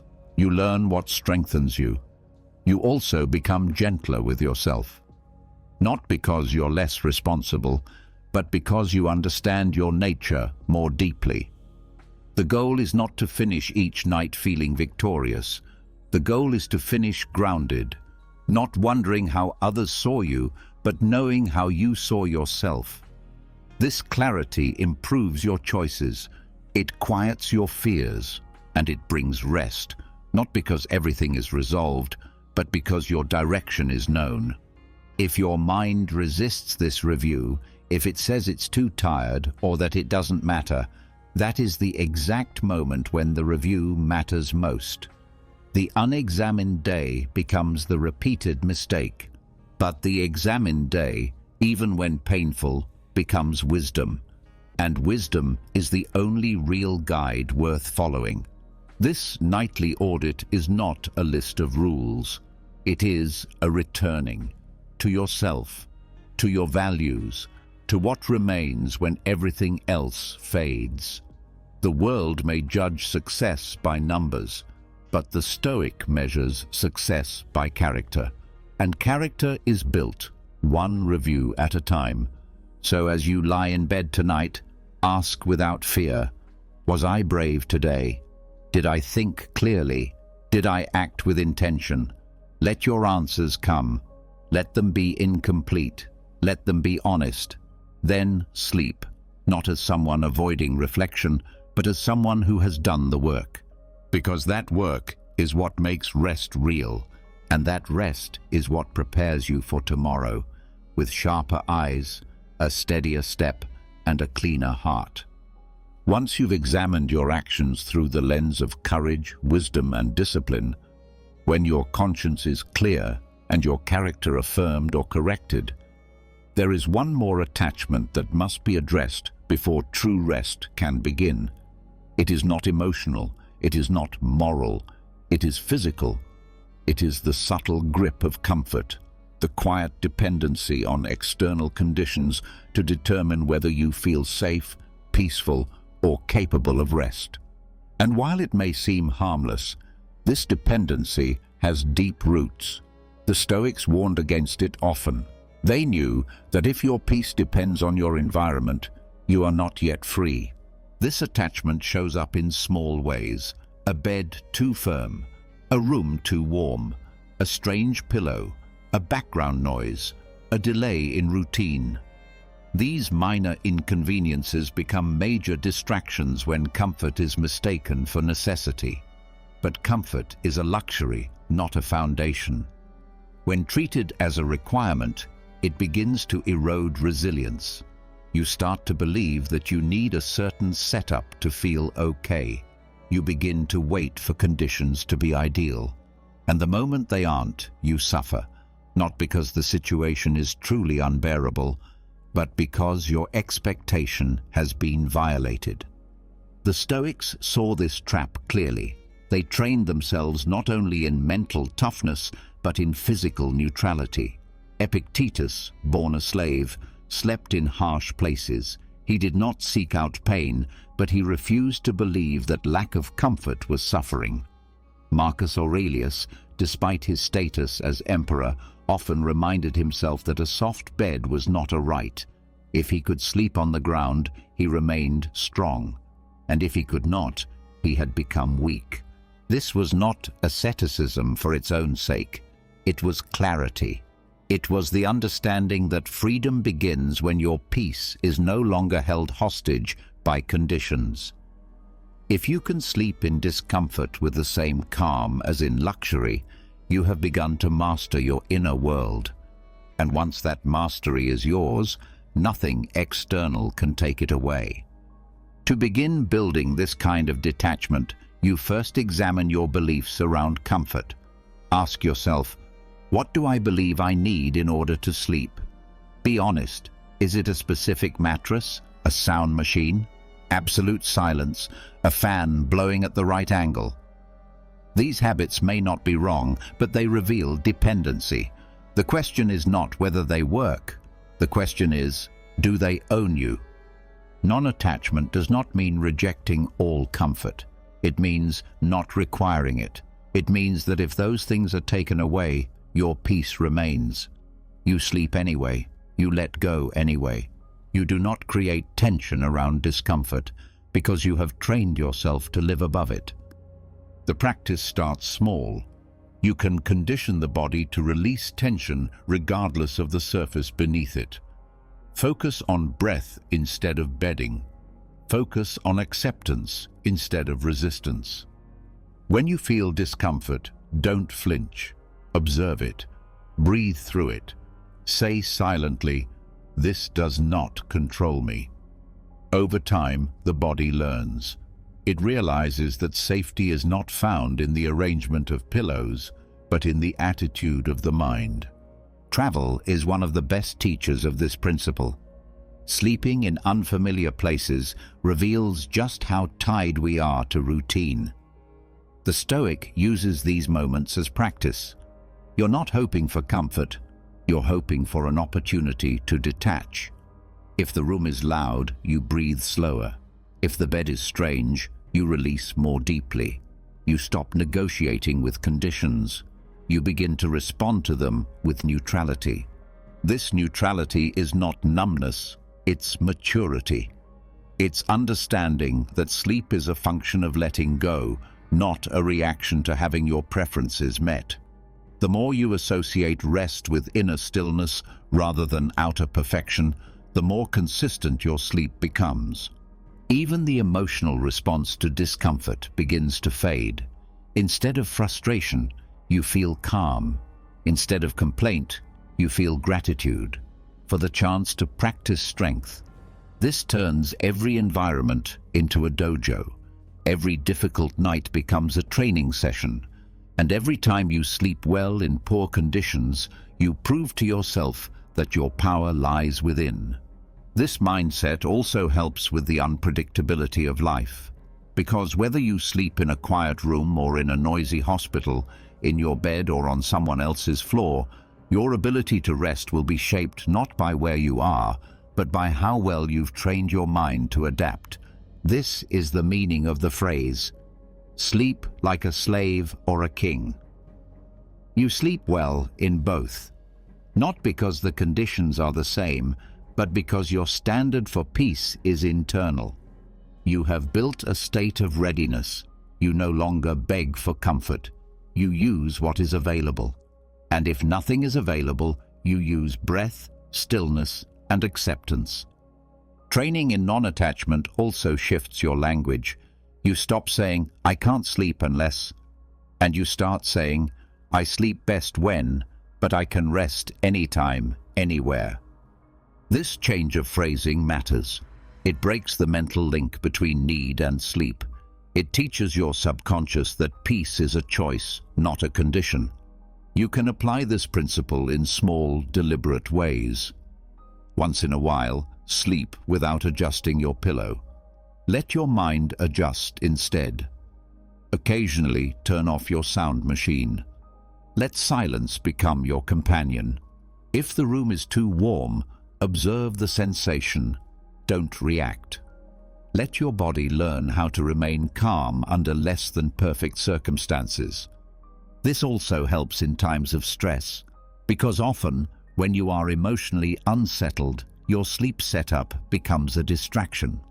You start adjusting things outside yourself, hoping they will fix what is happening inside. But they won't. Only inner stillness does that. And that stillness is trained when you stop reaching for more. Another benefit is gratitude. When you stop needing comfort, you start appreciating it. The soft blanket becomes a gift, not a crutch. The quiet room becomes a bonus, not a demand. And this gratitude makes sleep sweeter, not more dependent. It creates joy without attachment. Even your view of your own body changes. You stop seeing it as fragile. You stop feeding the belief that every disturbance is a threat. You begin to trust that your system can regulate itself. You begin to understand that rest is natural, not something that must be engineered to perfection, but something that happens when the mind steps back. This principle even extends beyond sleep. In life, you stop reacting to inconvenience.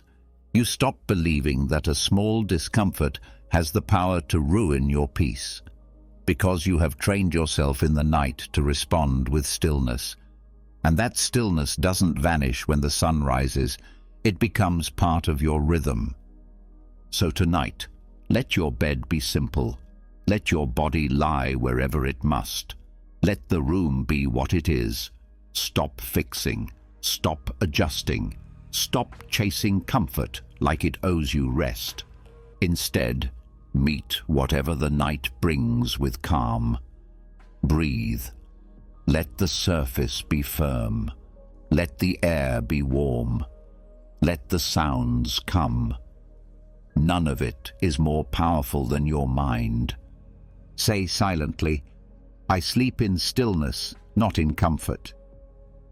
Say, "Nothing external is needed for my peace." Say, "Tonight I sleep like a king or a slave. It makes no difference." And then rest.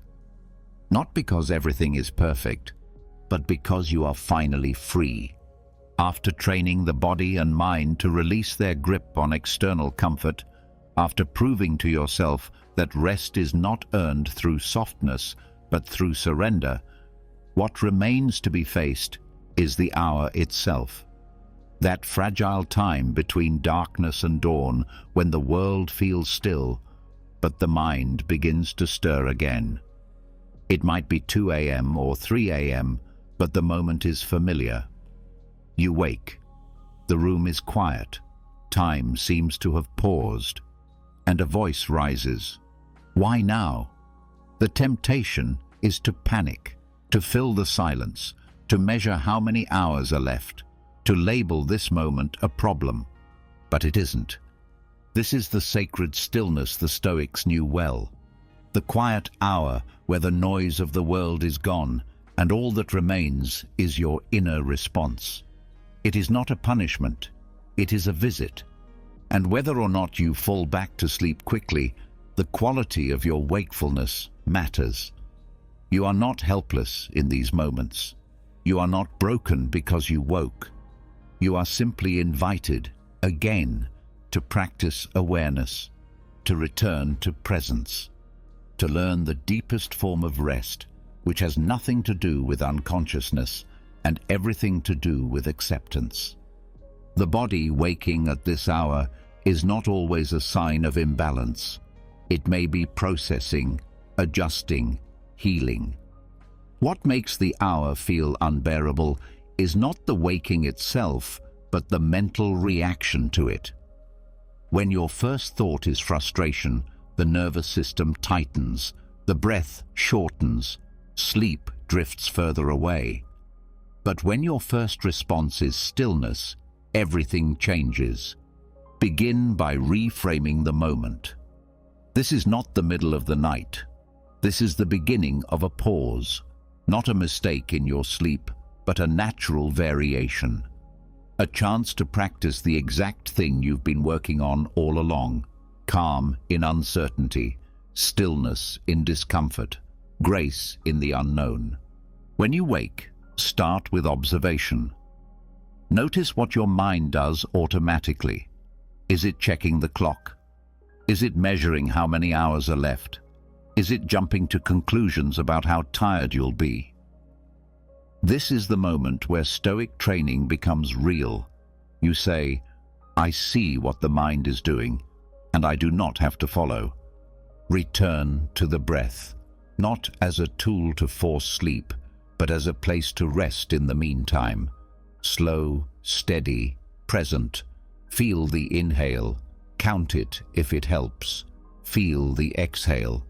Let it lengthen without pressure. The breath is your anchor, not to sleep, but to the now. If the body is meant to sleep again, it will. Your job is only to remain still in spirit. This practice teaches something deeper than sleep hygiene. It teaches emotional detachment from time. Most suffering at 3 a.m. comes from the illusion that time is slipping away, that the next day will be ruined. But the Stoics didn't count hours, they counted character, and in this quiet hour, character is revealed. Ask, how will I meet this moment? With fear or with patience? With dread or with curiosity? The content of your thoughts is less important than your posture toward them. Let them pass. Do not debate them. Do not fear them. Observe and return to quiet. If the mind continues to stir, redirect it gently. Recall a Stoic principle you've been reflecting on. Not to distract, but to reinforce calm. Say to yourself, nothing outside my control can disturb me. Repeat it slowly. Let it become the rhythm that replaces the racing thoughts. You can also use this hour to reconnect with your values. Instead of running from the mind, listen to it with kindness. What is it worried about? What is it trying to protect?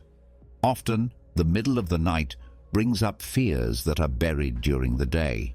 But this is not a time to solve them. It's a time to soften them. Say silently, this is not the hour for fixing. This is the hour for allowing. That mindset removes pressure. And when pressure is gone, the nervous system settles. You're not demanding rest. You're offering space for it to return. Many ancient writers saw the middle of the night as a spiritual hour, a time when clarity comes not through action but through presence, when the soul is most honest because nothing else is pulling at it. If you can meet this hour without panic, you will learn something about yourself that no book or routine can teach. You will learn how to sit quietly in the dark and still feel whole. Even if sleep doesn't return right away, you have not lost the night. Rest is not all or nothing. Stillness is healing. Calm is restoration. The Stoics understood this long before studies confirmed it. The body can be horizontal and still benefit, as long as the mind is not fighting. One of the greatest benefits of reframing this hour is that you stop fearing it, and once fear is gone, the hour softens. The brain stops predicting disaster. The body stops bracing for fatigue. You simply lie there, alert or not, and trust the rhythm will return. This teaches resilience. If you can meet the hardest part of the night with grace, you can meet the day with strength. You no longer panic at disruption. You adapt. You watch. You stay grounded. And eventually, sleep returns, not forced, but invited. Let this hour become a teacher.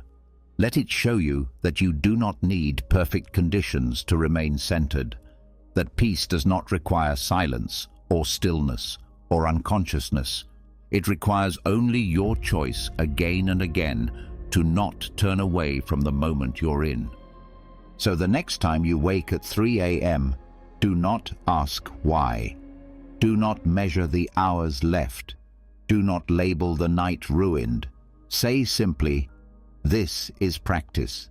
This is sacred stillness, and I am present for it." Not waiting, not worrying, just here. And that is enough. After learning to meet midnight awakenings with clarity instead of fear, after discovering how to be present in the stillness without rushing to fix it, what becomes increasingly clear is that the true source of peace is not control, but familiarity with discomfort. The fewer conditions you require for rest, the more naturally resilience forms.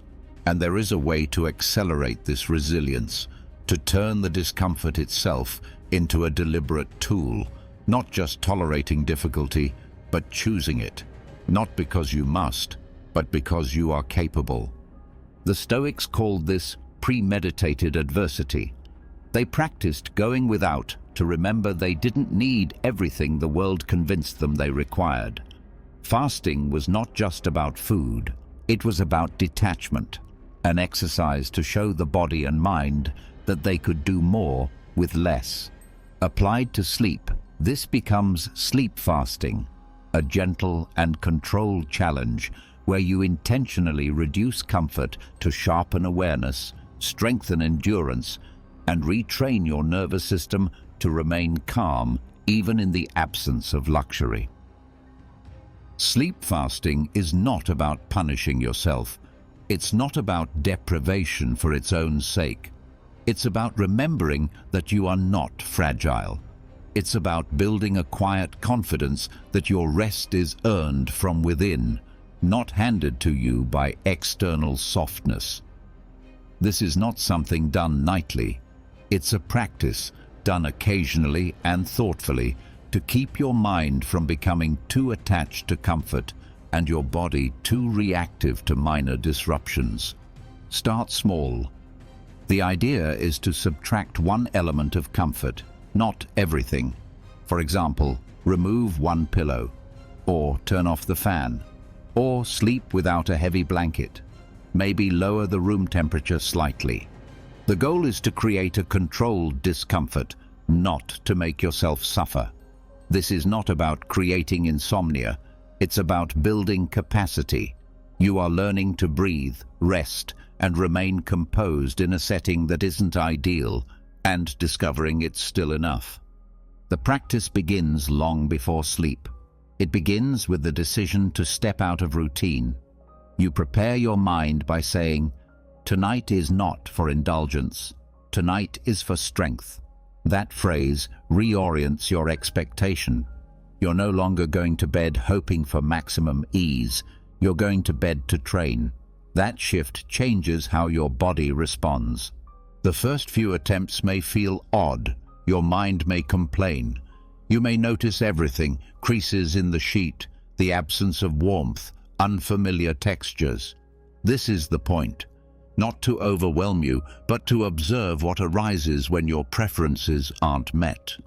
Are you angry, restless, distracted? This feedback is valuable. It shows where your attachments still have power. Once in bed, the focus shifts to observation. You don't try to fall asleep immediately. You become curious about how the body responds. Watch your thoughts without following them. Watch the sensations without judging them. Say silently, "This is only temporary." Let the breath become your main comfort. Use it to soften the tension. This is not performance. This is exposure therapy for the comfort-addicted mind. By practicing this regularly, you begin to reshape your relationship with rest. You stop depending on conditions to feel safe. Your nervous system becomes more flexible. It learns that a mist blanket is not a threat, that noise is not danger, that you do not need perfect alignment to sleep well. Over time, this brings a deep sense of freedom, because if you can rest anywhere, you are free everywhere. There are also deeper psychological benefits. Many people walk through life over-regulated by routine. Any deviation causes distress, but sleep fasting reminds you that discomfort is not suffering. It's just another sensation. When you learn to rest through it, you stop fearing it. And when you stop fearing discomfort, you stop fearing so much of life. Another benefit is appreciation. After a night of reduced comfort, your usual setup feels different. Not taken for granted, not required, just appreciated. And appreciation increases pleasure without increasing dependency. That balance is rare. It allows you to enjoy things deeply while remaining unpossessed by them. Sleep fasting also translates into everyday resilience, because if you can sleep on a firm mat, you won't panic when a hotel mattress isn't perfect. If you can fall asleep without your usual tools, you won't break down during travel or disruption. You become less reactive, more adaptable, and adaptability is what keeps the mind strong and the emotions steady. To deepen the practice, combine it with gratitude. As you lie in a state of controlled discomfort, scan your body for what is still working. Your breath, your heartbeat, the quiet around you. Not to distract from the discomfort, but to balance the perception. This teaches the brain to hold contrast. Yes, something is missing, but nothing essential is lost. You can also layer reflection into the practice. As you lie there, ask, "What else do I believe I need that may not actually be necessary?" These moments often reveal hidden dependencies, not just in your sleep, but in your life. Maybe a certain approval, a routine, a belief about how things should be. When you sleep through discomfort, you're not just learning how to rest differently, you're learning how to live more freely. This practice is not meant to be nightly. Once a week, once a month, or even once every season is enough. The point is to stay in touch with your edge, to make sure you haven't forgotten that comfort is not your master. The occasional challenge strengthens your baseline. You no longer panic when your conditions shift. You've already trained for it. The Stoics knew that ease makes the mind dull, not soft, but slow. When everything is pleasant, you stop observing, you stop adjusting. But when something is missing, your awareness sharpens. Your instincts return. This makes you more present, not just in sleep, but in waking life. You stop going through the motions. You return to attention. Sleep fasting is not just a technique, it's a mindset. It says, I am capable of rest in discomfort. I trust myself to adapt. I do not need everything to go my way in order to be well. That is real confidence. Not the kind built on control, but the kind built on flexibility. Over time, the practice becomes more than a physical exercise. It becomes a statement, a declaration that your peace is not owned by objects, routines, or rituals. It is cultivated from within, protected by your choices, strengthened by your willingness to go without. And when the night ends and comfort returns, you don't rush to reclaim it. You greet it with balance, grateful but not dependent, enjoying it but no longer needing it to feel whole. So tonight, skip the extra layer, remove the cushion, sleep slightly colder or slightly harder. Let the body feel it. Let the mind meet it. Say, this is my practice. And rest not because the bed is perfect, but because you are free to rest anywhere. You've just completed a journey that wasn't about sleep alone. It was about building the kind of mind that can rest anywhere, under any condition, at any hour. Across these 4 hours, we didn't just prepare the body for rest, we prepared the soul for resilience. You learned how to untangle emotion with self-inquiry, face fear through negative visualization, detach from tomorrow, and even treat sleep as a rehearsal for death, not with dread, but with dignity. You practiced forgiveness before drifting off, evaluated your character through virtue, and detached from comfort itself. You learned to welcome the stillness of 3 a.m. and even chose occasional discomfort to build strength in the quietest way. Not one trick, but an entire philosophy of rest rooted in stillness, clarity, and courage. Because this isn't just about sleeping better, it's about waking stronger. Now it's your turn to reflect. In the comments below, write, I rest like a Stoic. Let it be your declaration, your anchor, your reminder that peace is built, not found. If this meditation series helped guide your night or reshape the way you view rest, don't forget to subscribe to the channel. New videos like this are on the way to strengthen your mind, sharpen your discipline, and deepen your sense of inner peace. Until next time, rest well, live wisely, and rise ready. Imagine being able to stay calm and collected in the middle of a traffic jam, facing a difficult conversation with your boss, or even dealing with a personal crisis. This is the power of Stoicism, an ancient philosophy that has helped people for centuries to live happier and more fulfilling lives. Stoicism teaches us that the only thing we can truly control is our own thoughts and actions. Everything else, from the weather to the economy to the behavior of others, is outside of our control. By accepting this reality, we can free ourselves from the anxiety and frustration that comes from trying to control things that are outside of our reach. Stoicism also teaches us to focus on what we can control, which is our own character and our actions. By striving to live a virtuous life, we can create a sense of inner peace and contentment that is not dependent on external circumstances. In this video, we'll explore 10 profound lessons from Stoicism that can help you achieve inner peace and mastery over your emotions. Join us on this journey of self-discovery as we explore the ancient wisdom of Stoicism and learn how to apply it to our modern lives. Lesson number 1. Embrace what you can control.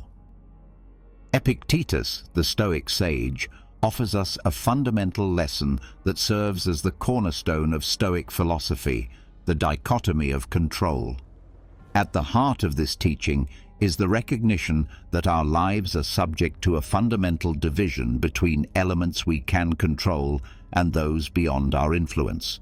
This concept is pivotal in cultivating a calm and composed demeanor, even in the midst of life's uncertainties. In essence, Epictetus advises us to invest our energy and attention in those aspects of life that fall within our sphere of control. These include our thoughts, actions, intentions, and responses. By directing our focus to what is genuinely within our power, we can navigate life with a sense of purpose and mastery. It is the acknowledgement that our internal world is under our dominion that forms the bedrock of our tranquility. Conversely, external events and circumstances, which often elude our sway, are to be acknowledged as outside the realm of our control. Just as an archer, as exemplified by Epictetus, can aim carefully, draw the bowstring with precision, and release the arrow skillfully, yet remain uncertain of the flight's outcome, we must learn to release our attachment to outcomes we cannot govern. This release is not an act of resignation, but an embrace of equanimity in the face of life's inherent unpredictability. Epictetus's metaphor of the archer, who derives contentment from knowing they've exerted their best effort regardless of the target's fate, serves as a potent reminder of the Stoic approach to life. It encourages us to concentrate on our intentions and the dedicated efforts we put forth, accepting that the results are subject to a multitude of external factors. In essence, Stoicism reminds us to seize the reins of our inner world, embracing the dichotomy of control as a powerful tool to maintain a calm and composed disposition in a world where much remains beyond our influence. By concentrating our energies on what we can shape, we free ourselves from the burden of attempting to govern the uncontrollable, allowing us to discover serenity in the knowledge that we've done our utmost with the tools at our disposal. Lesson number 2. The power of acceptance. In the grand tapestry of Stoic philosophy, few figures stand as tall as the Roman emperor and philosopher Marcus Aurelius. His profound insights, often chiseled in the timeless monument of Meditations, resonate through the ages and illuminate one of the most powerful lessons in Stoicism, the lesson of acceptance. Marcus Aurelius guides us through a profound exploration of the human condition, acknowledging the inevitability of both triumph and tribulation. Life, as he observes, is a symphony of ups and downs, a constant ebb and flow. Within this ever-shifting landscape, there exist circumstances beyond our influence, elements we cannot control. Marcus Aurelius, in his role as a Stoic sage, extols the virtue of accepting these immutable truths. To accept, in the Stoic sense, is to embrace the reality of life's unpredictability and impermanence. It is to release the chains of attachment to specific outcomes and to walk in harmony with the unceasing rhythm of the universe. In Marcus Aurelius's words, resistance to the natural course of events leads only to turmoil and distress, like a ship struggling against the relentless current. The Stoic perspective on acceptance is akin to setting sail on the sea of existence without a fixed destination, yet with an unwavering faith in the voyage itself. It is an invitation to relinquish the desire for unyielding control and instead flow with the ever-changing stream of life. To dance with the music of the cosmos, whether its notes are serene or tempestuous, is the embodiment of Stoic temperance. In the realm of Stoicism, this lesson forms the bedrock of inner peace and tranquility. It urges us to open our arms to life's capriciousness, to savor the sweetness of success, and to weather the storms of adversity with grace. The power of acceptance, as illuminated by Marcus Aurelius, is a beacon that guides us through the labyrinth of existence, allowing us to greet each moment, each circumstance, with an equanimous heart. It is the serenity of embracing life in all its unpredictability, finding profound serenity in the midst of its ever-shifting landscape. Lesson number 3. Practice mindfulness. Practice mindfulness. Seneca, the venerable Stoic philosopher whose wisdom has transcended the ages, illuminates a crucial lesson for those seeking calm and composure in the midst of life's tempests. The practice of mindfulness. In the Stoic lexicon, mindfulness is a compass guiding us to the shores of the present moment, offering sanctuary from the ceaseless turbulence of past regrets and future uncertainties. In its essence, mindfulness is the art of inhabiting the now, of immersing oneself in the present moment with profound awareness. It is the antidote to the affliction of rumination, the ceaseless churning of the mind over past sorrows and future anxieties. Seneca's Stoic teachings beckon us to pay homage to the beauty and profundity of the present, recognizing that it is the only time that holds genuine existence.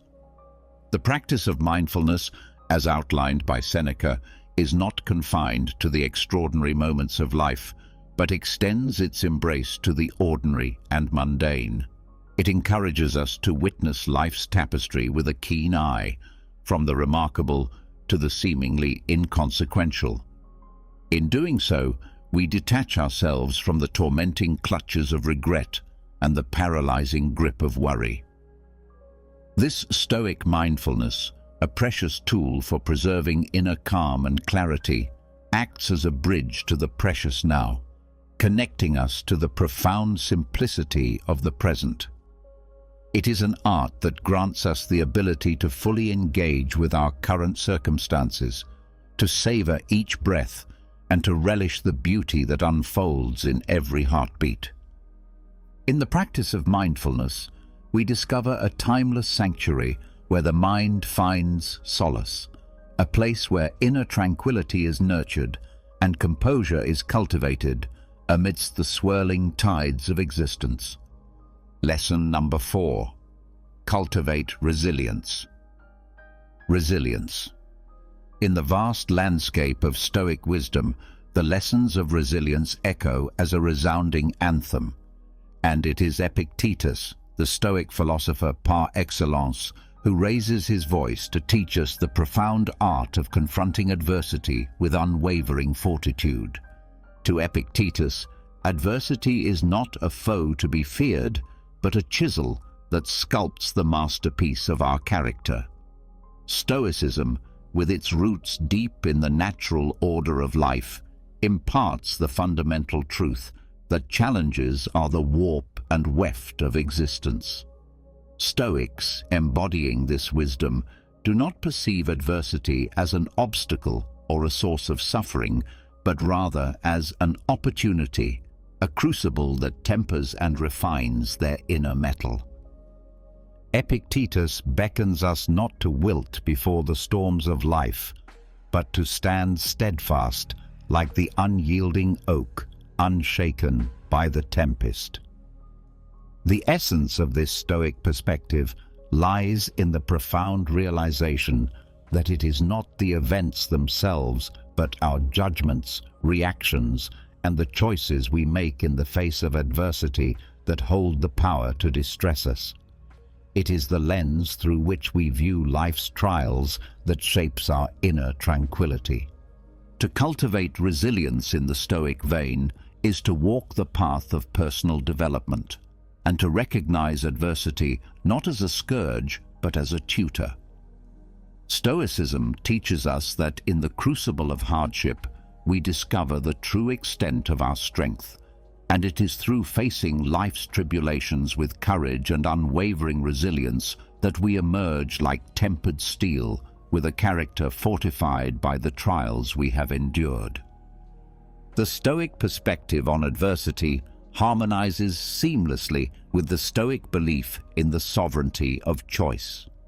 Epictetus, in his sagacity, urges us to confront challenges not with trepidation, but with the valor of a warrior, for it is through our responses to external events that we preserve the sanctity of our inner calm and composure.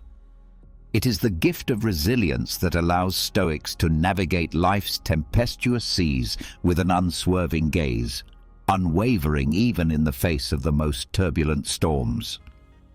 Lesson number 5. Choose your response. Choose your response. Epictetus, the venerable Stoic sage whose wisdom has traversed the annals of time, bequeaths to us a profound lesson of immeasurable value, the power of choice in our responses.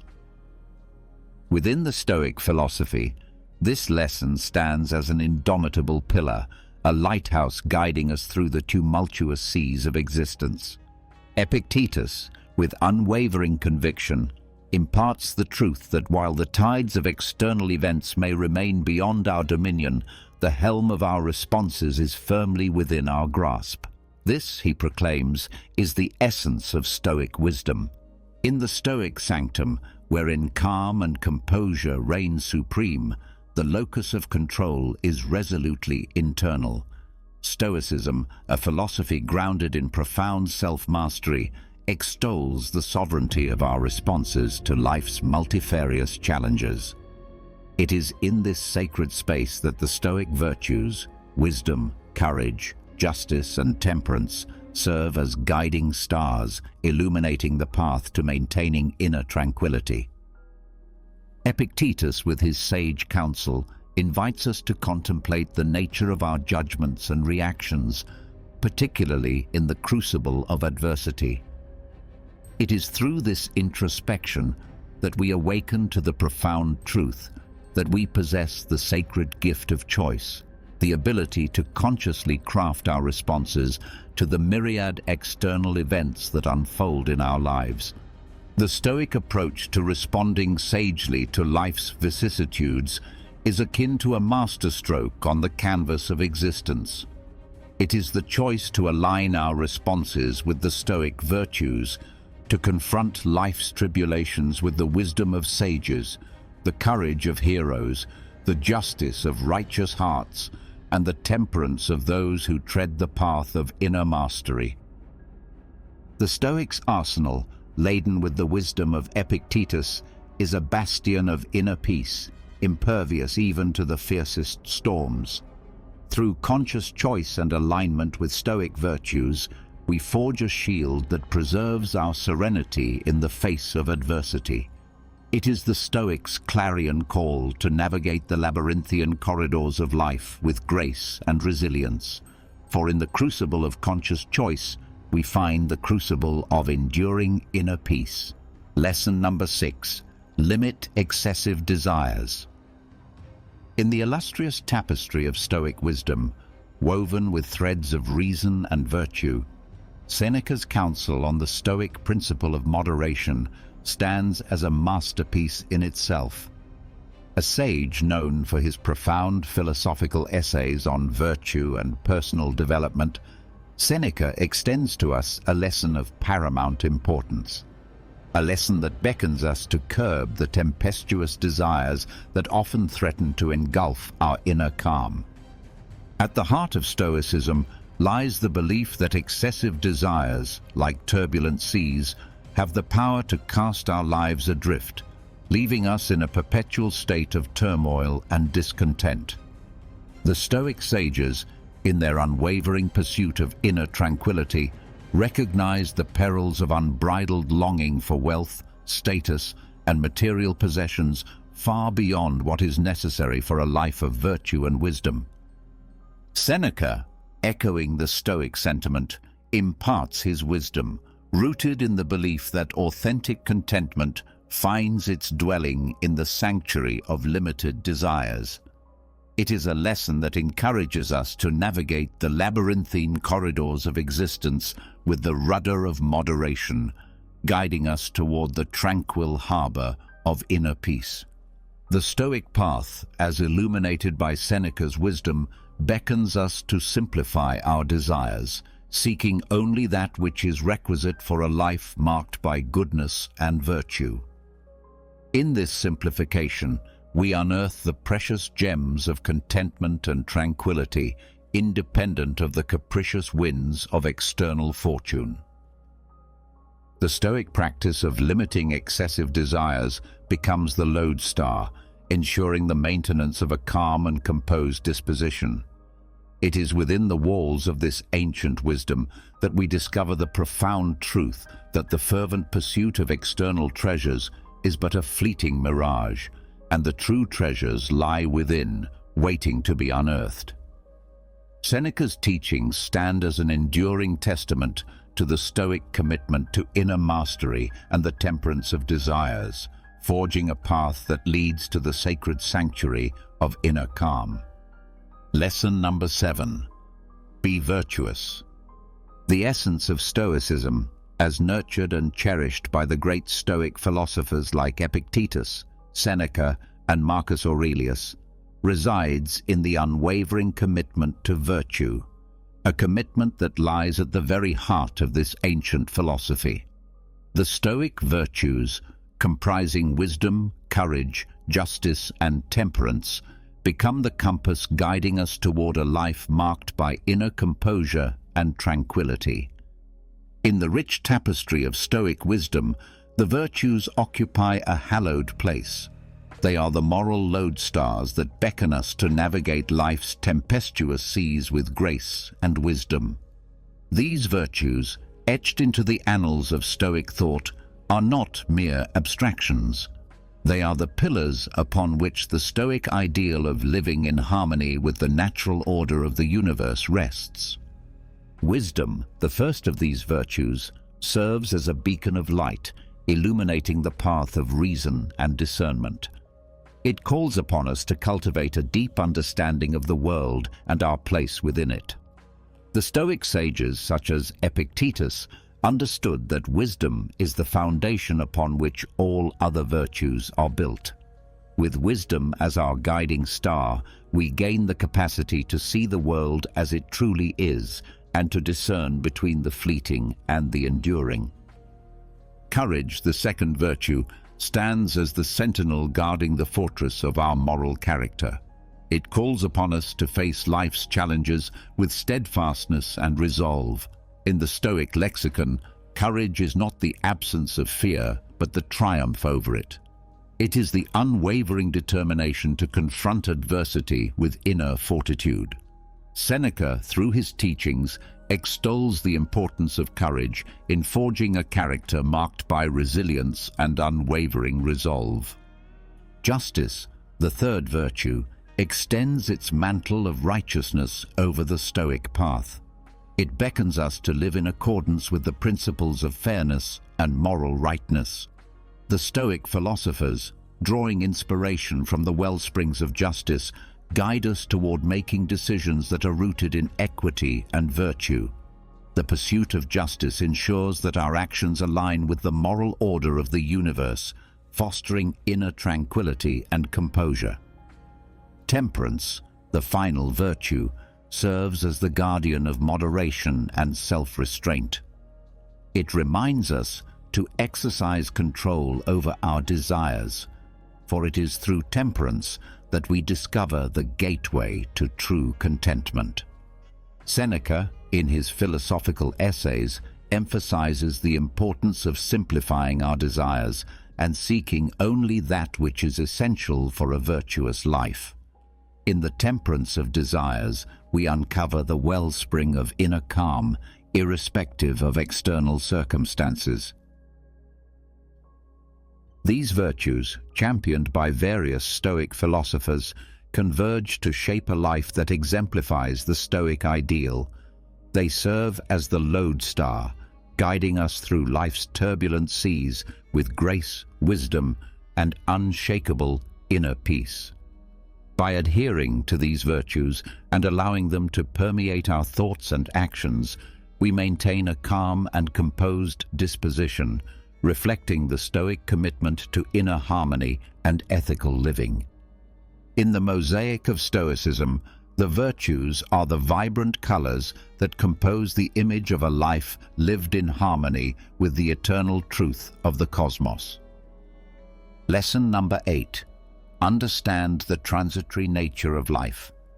The transitory nature of life, in the profound and timeless verses of his Meditations, Marcus Aurelius, the Roman emperor and Stoic philosopher, delves into the essence of life, a life imbued with transience. His teachings are a testament to the wisdom that accepting the ever-changing nature of existence is a cornerstone for maintaining a calm and composed demeanor. Through the lens of Stoicism, Marcus Aurelius imparts a lesson that is perhaps one of the most pivotal for achieving inner serenity. He invites us to embark on a philosophical journey that involves acknowledging the ephemeral and transient aspects of life. The Stoic recognition of this reality, often referred to as the transitory nature of life, is not a harbinger of despair. Rather, it serves as a cornerstone of strength that can lend profundity to our existence. The core of this lesson is the understanding that nothing in the realm of human experience, be it the moments of joy or the trials of adversity, is immutable. The universe, in its eternal ebb and flow, weaves a tapestry of constant change. The Stoic sage does not resist this cosmic dance, but chooses to waltz in harmony with it, with grace and wisdom. Marcus Aurelius urges us to unburden ourselves from the weight of attachments to those fleeting moments that shimmer like stars across the night sky, and to the material possessions that hold our attention for but a brief interlude. He teaches us to appreciate these moments and possessions as they come into our lives, but also to let them go when the time for departure arrives. In doing so, we unearth an inner sanctuary of calm and composure, impervious to the external tempests. Accepting the impermanence of all things, as championed by Marcus Aurelius, acts as a salve for the soul. It allows us to put into perspective the vicissitudes of life. It liberates us from the bondage of anxiety that stems from clutching onto what was or what might have been. Through this Stoic teaching, we become the architects of our inner fortitude, crafting a character marked by resilience in the face of life's inevitable changes. In understanding the transitory nature of life, we pave the way for a profound sense of inner tranquility.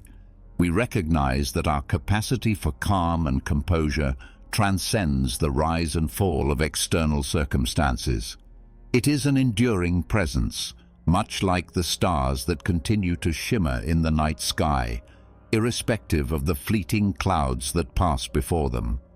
Marcus Aurelius, through his Stoic wisdom, invites us to bask in the light of this understanding, offering us the opportunity to savor life's moments while retaining an unwavering sense of inner peace. Lesson number 9.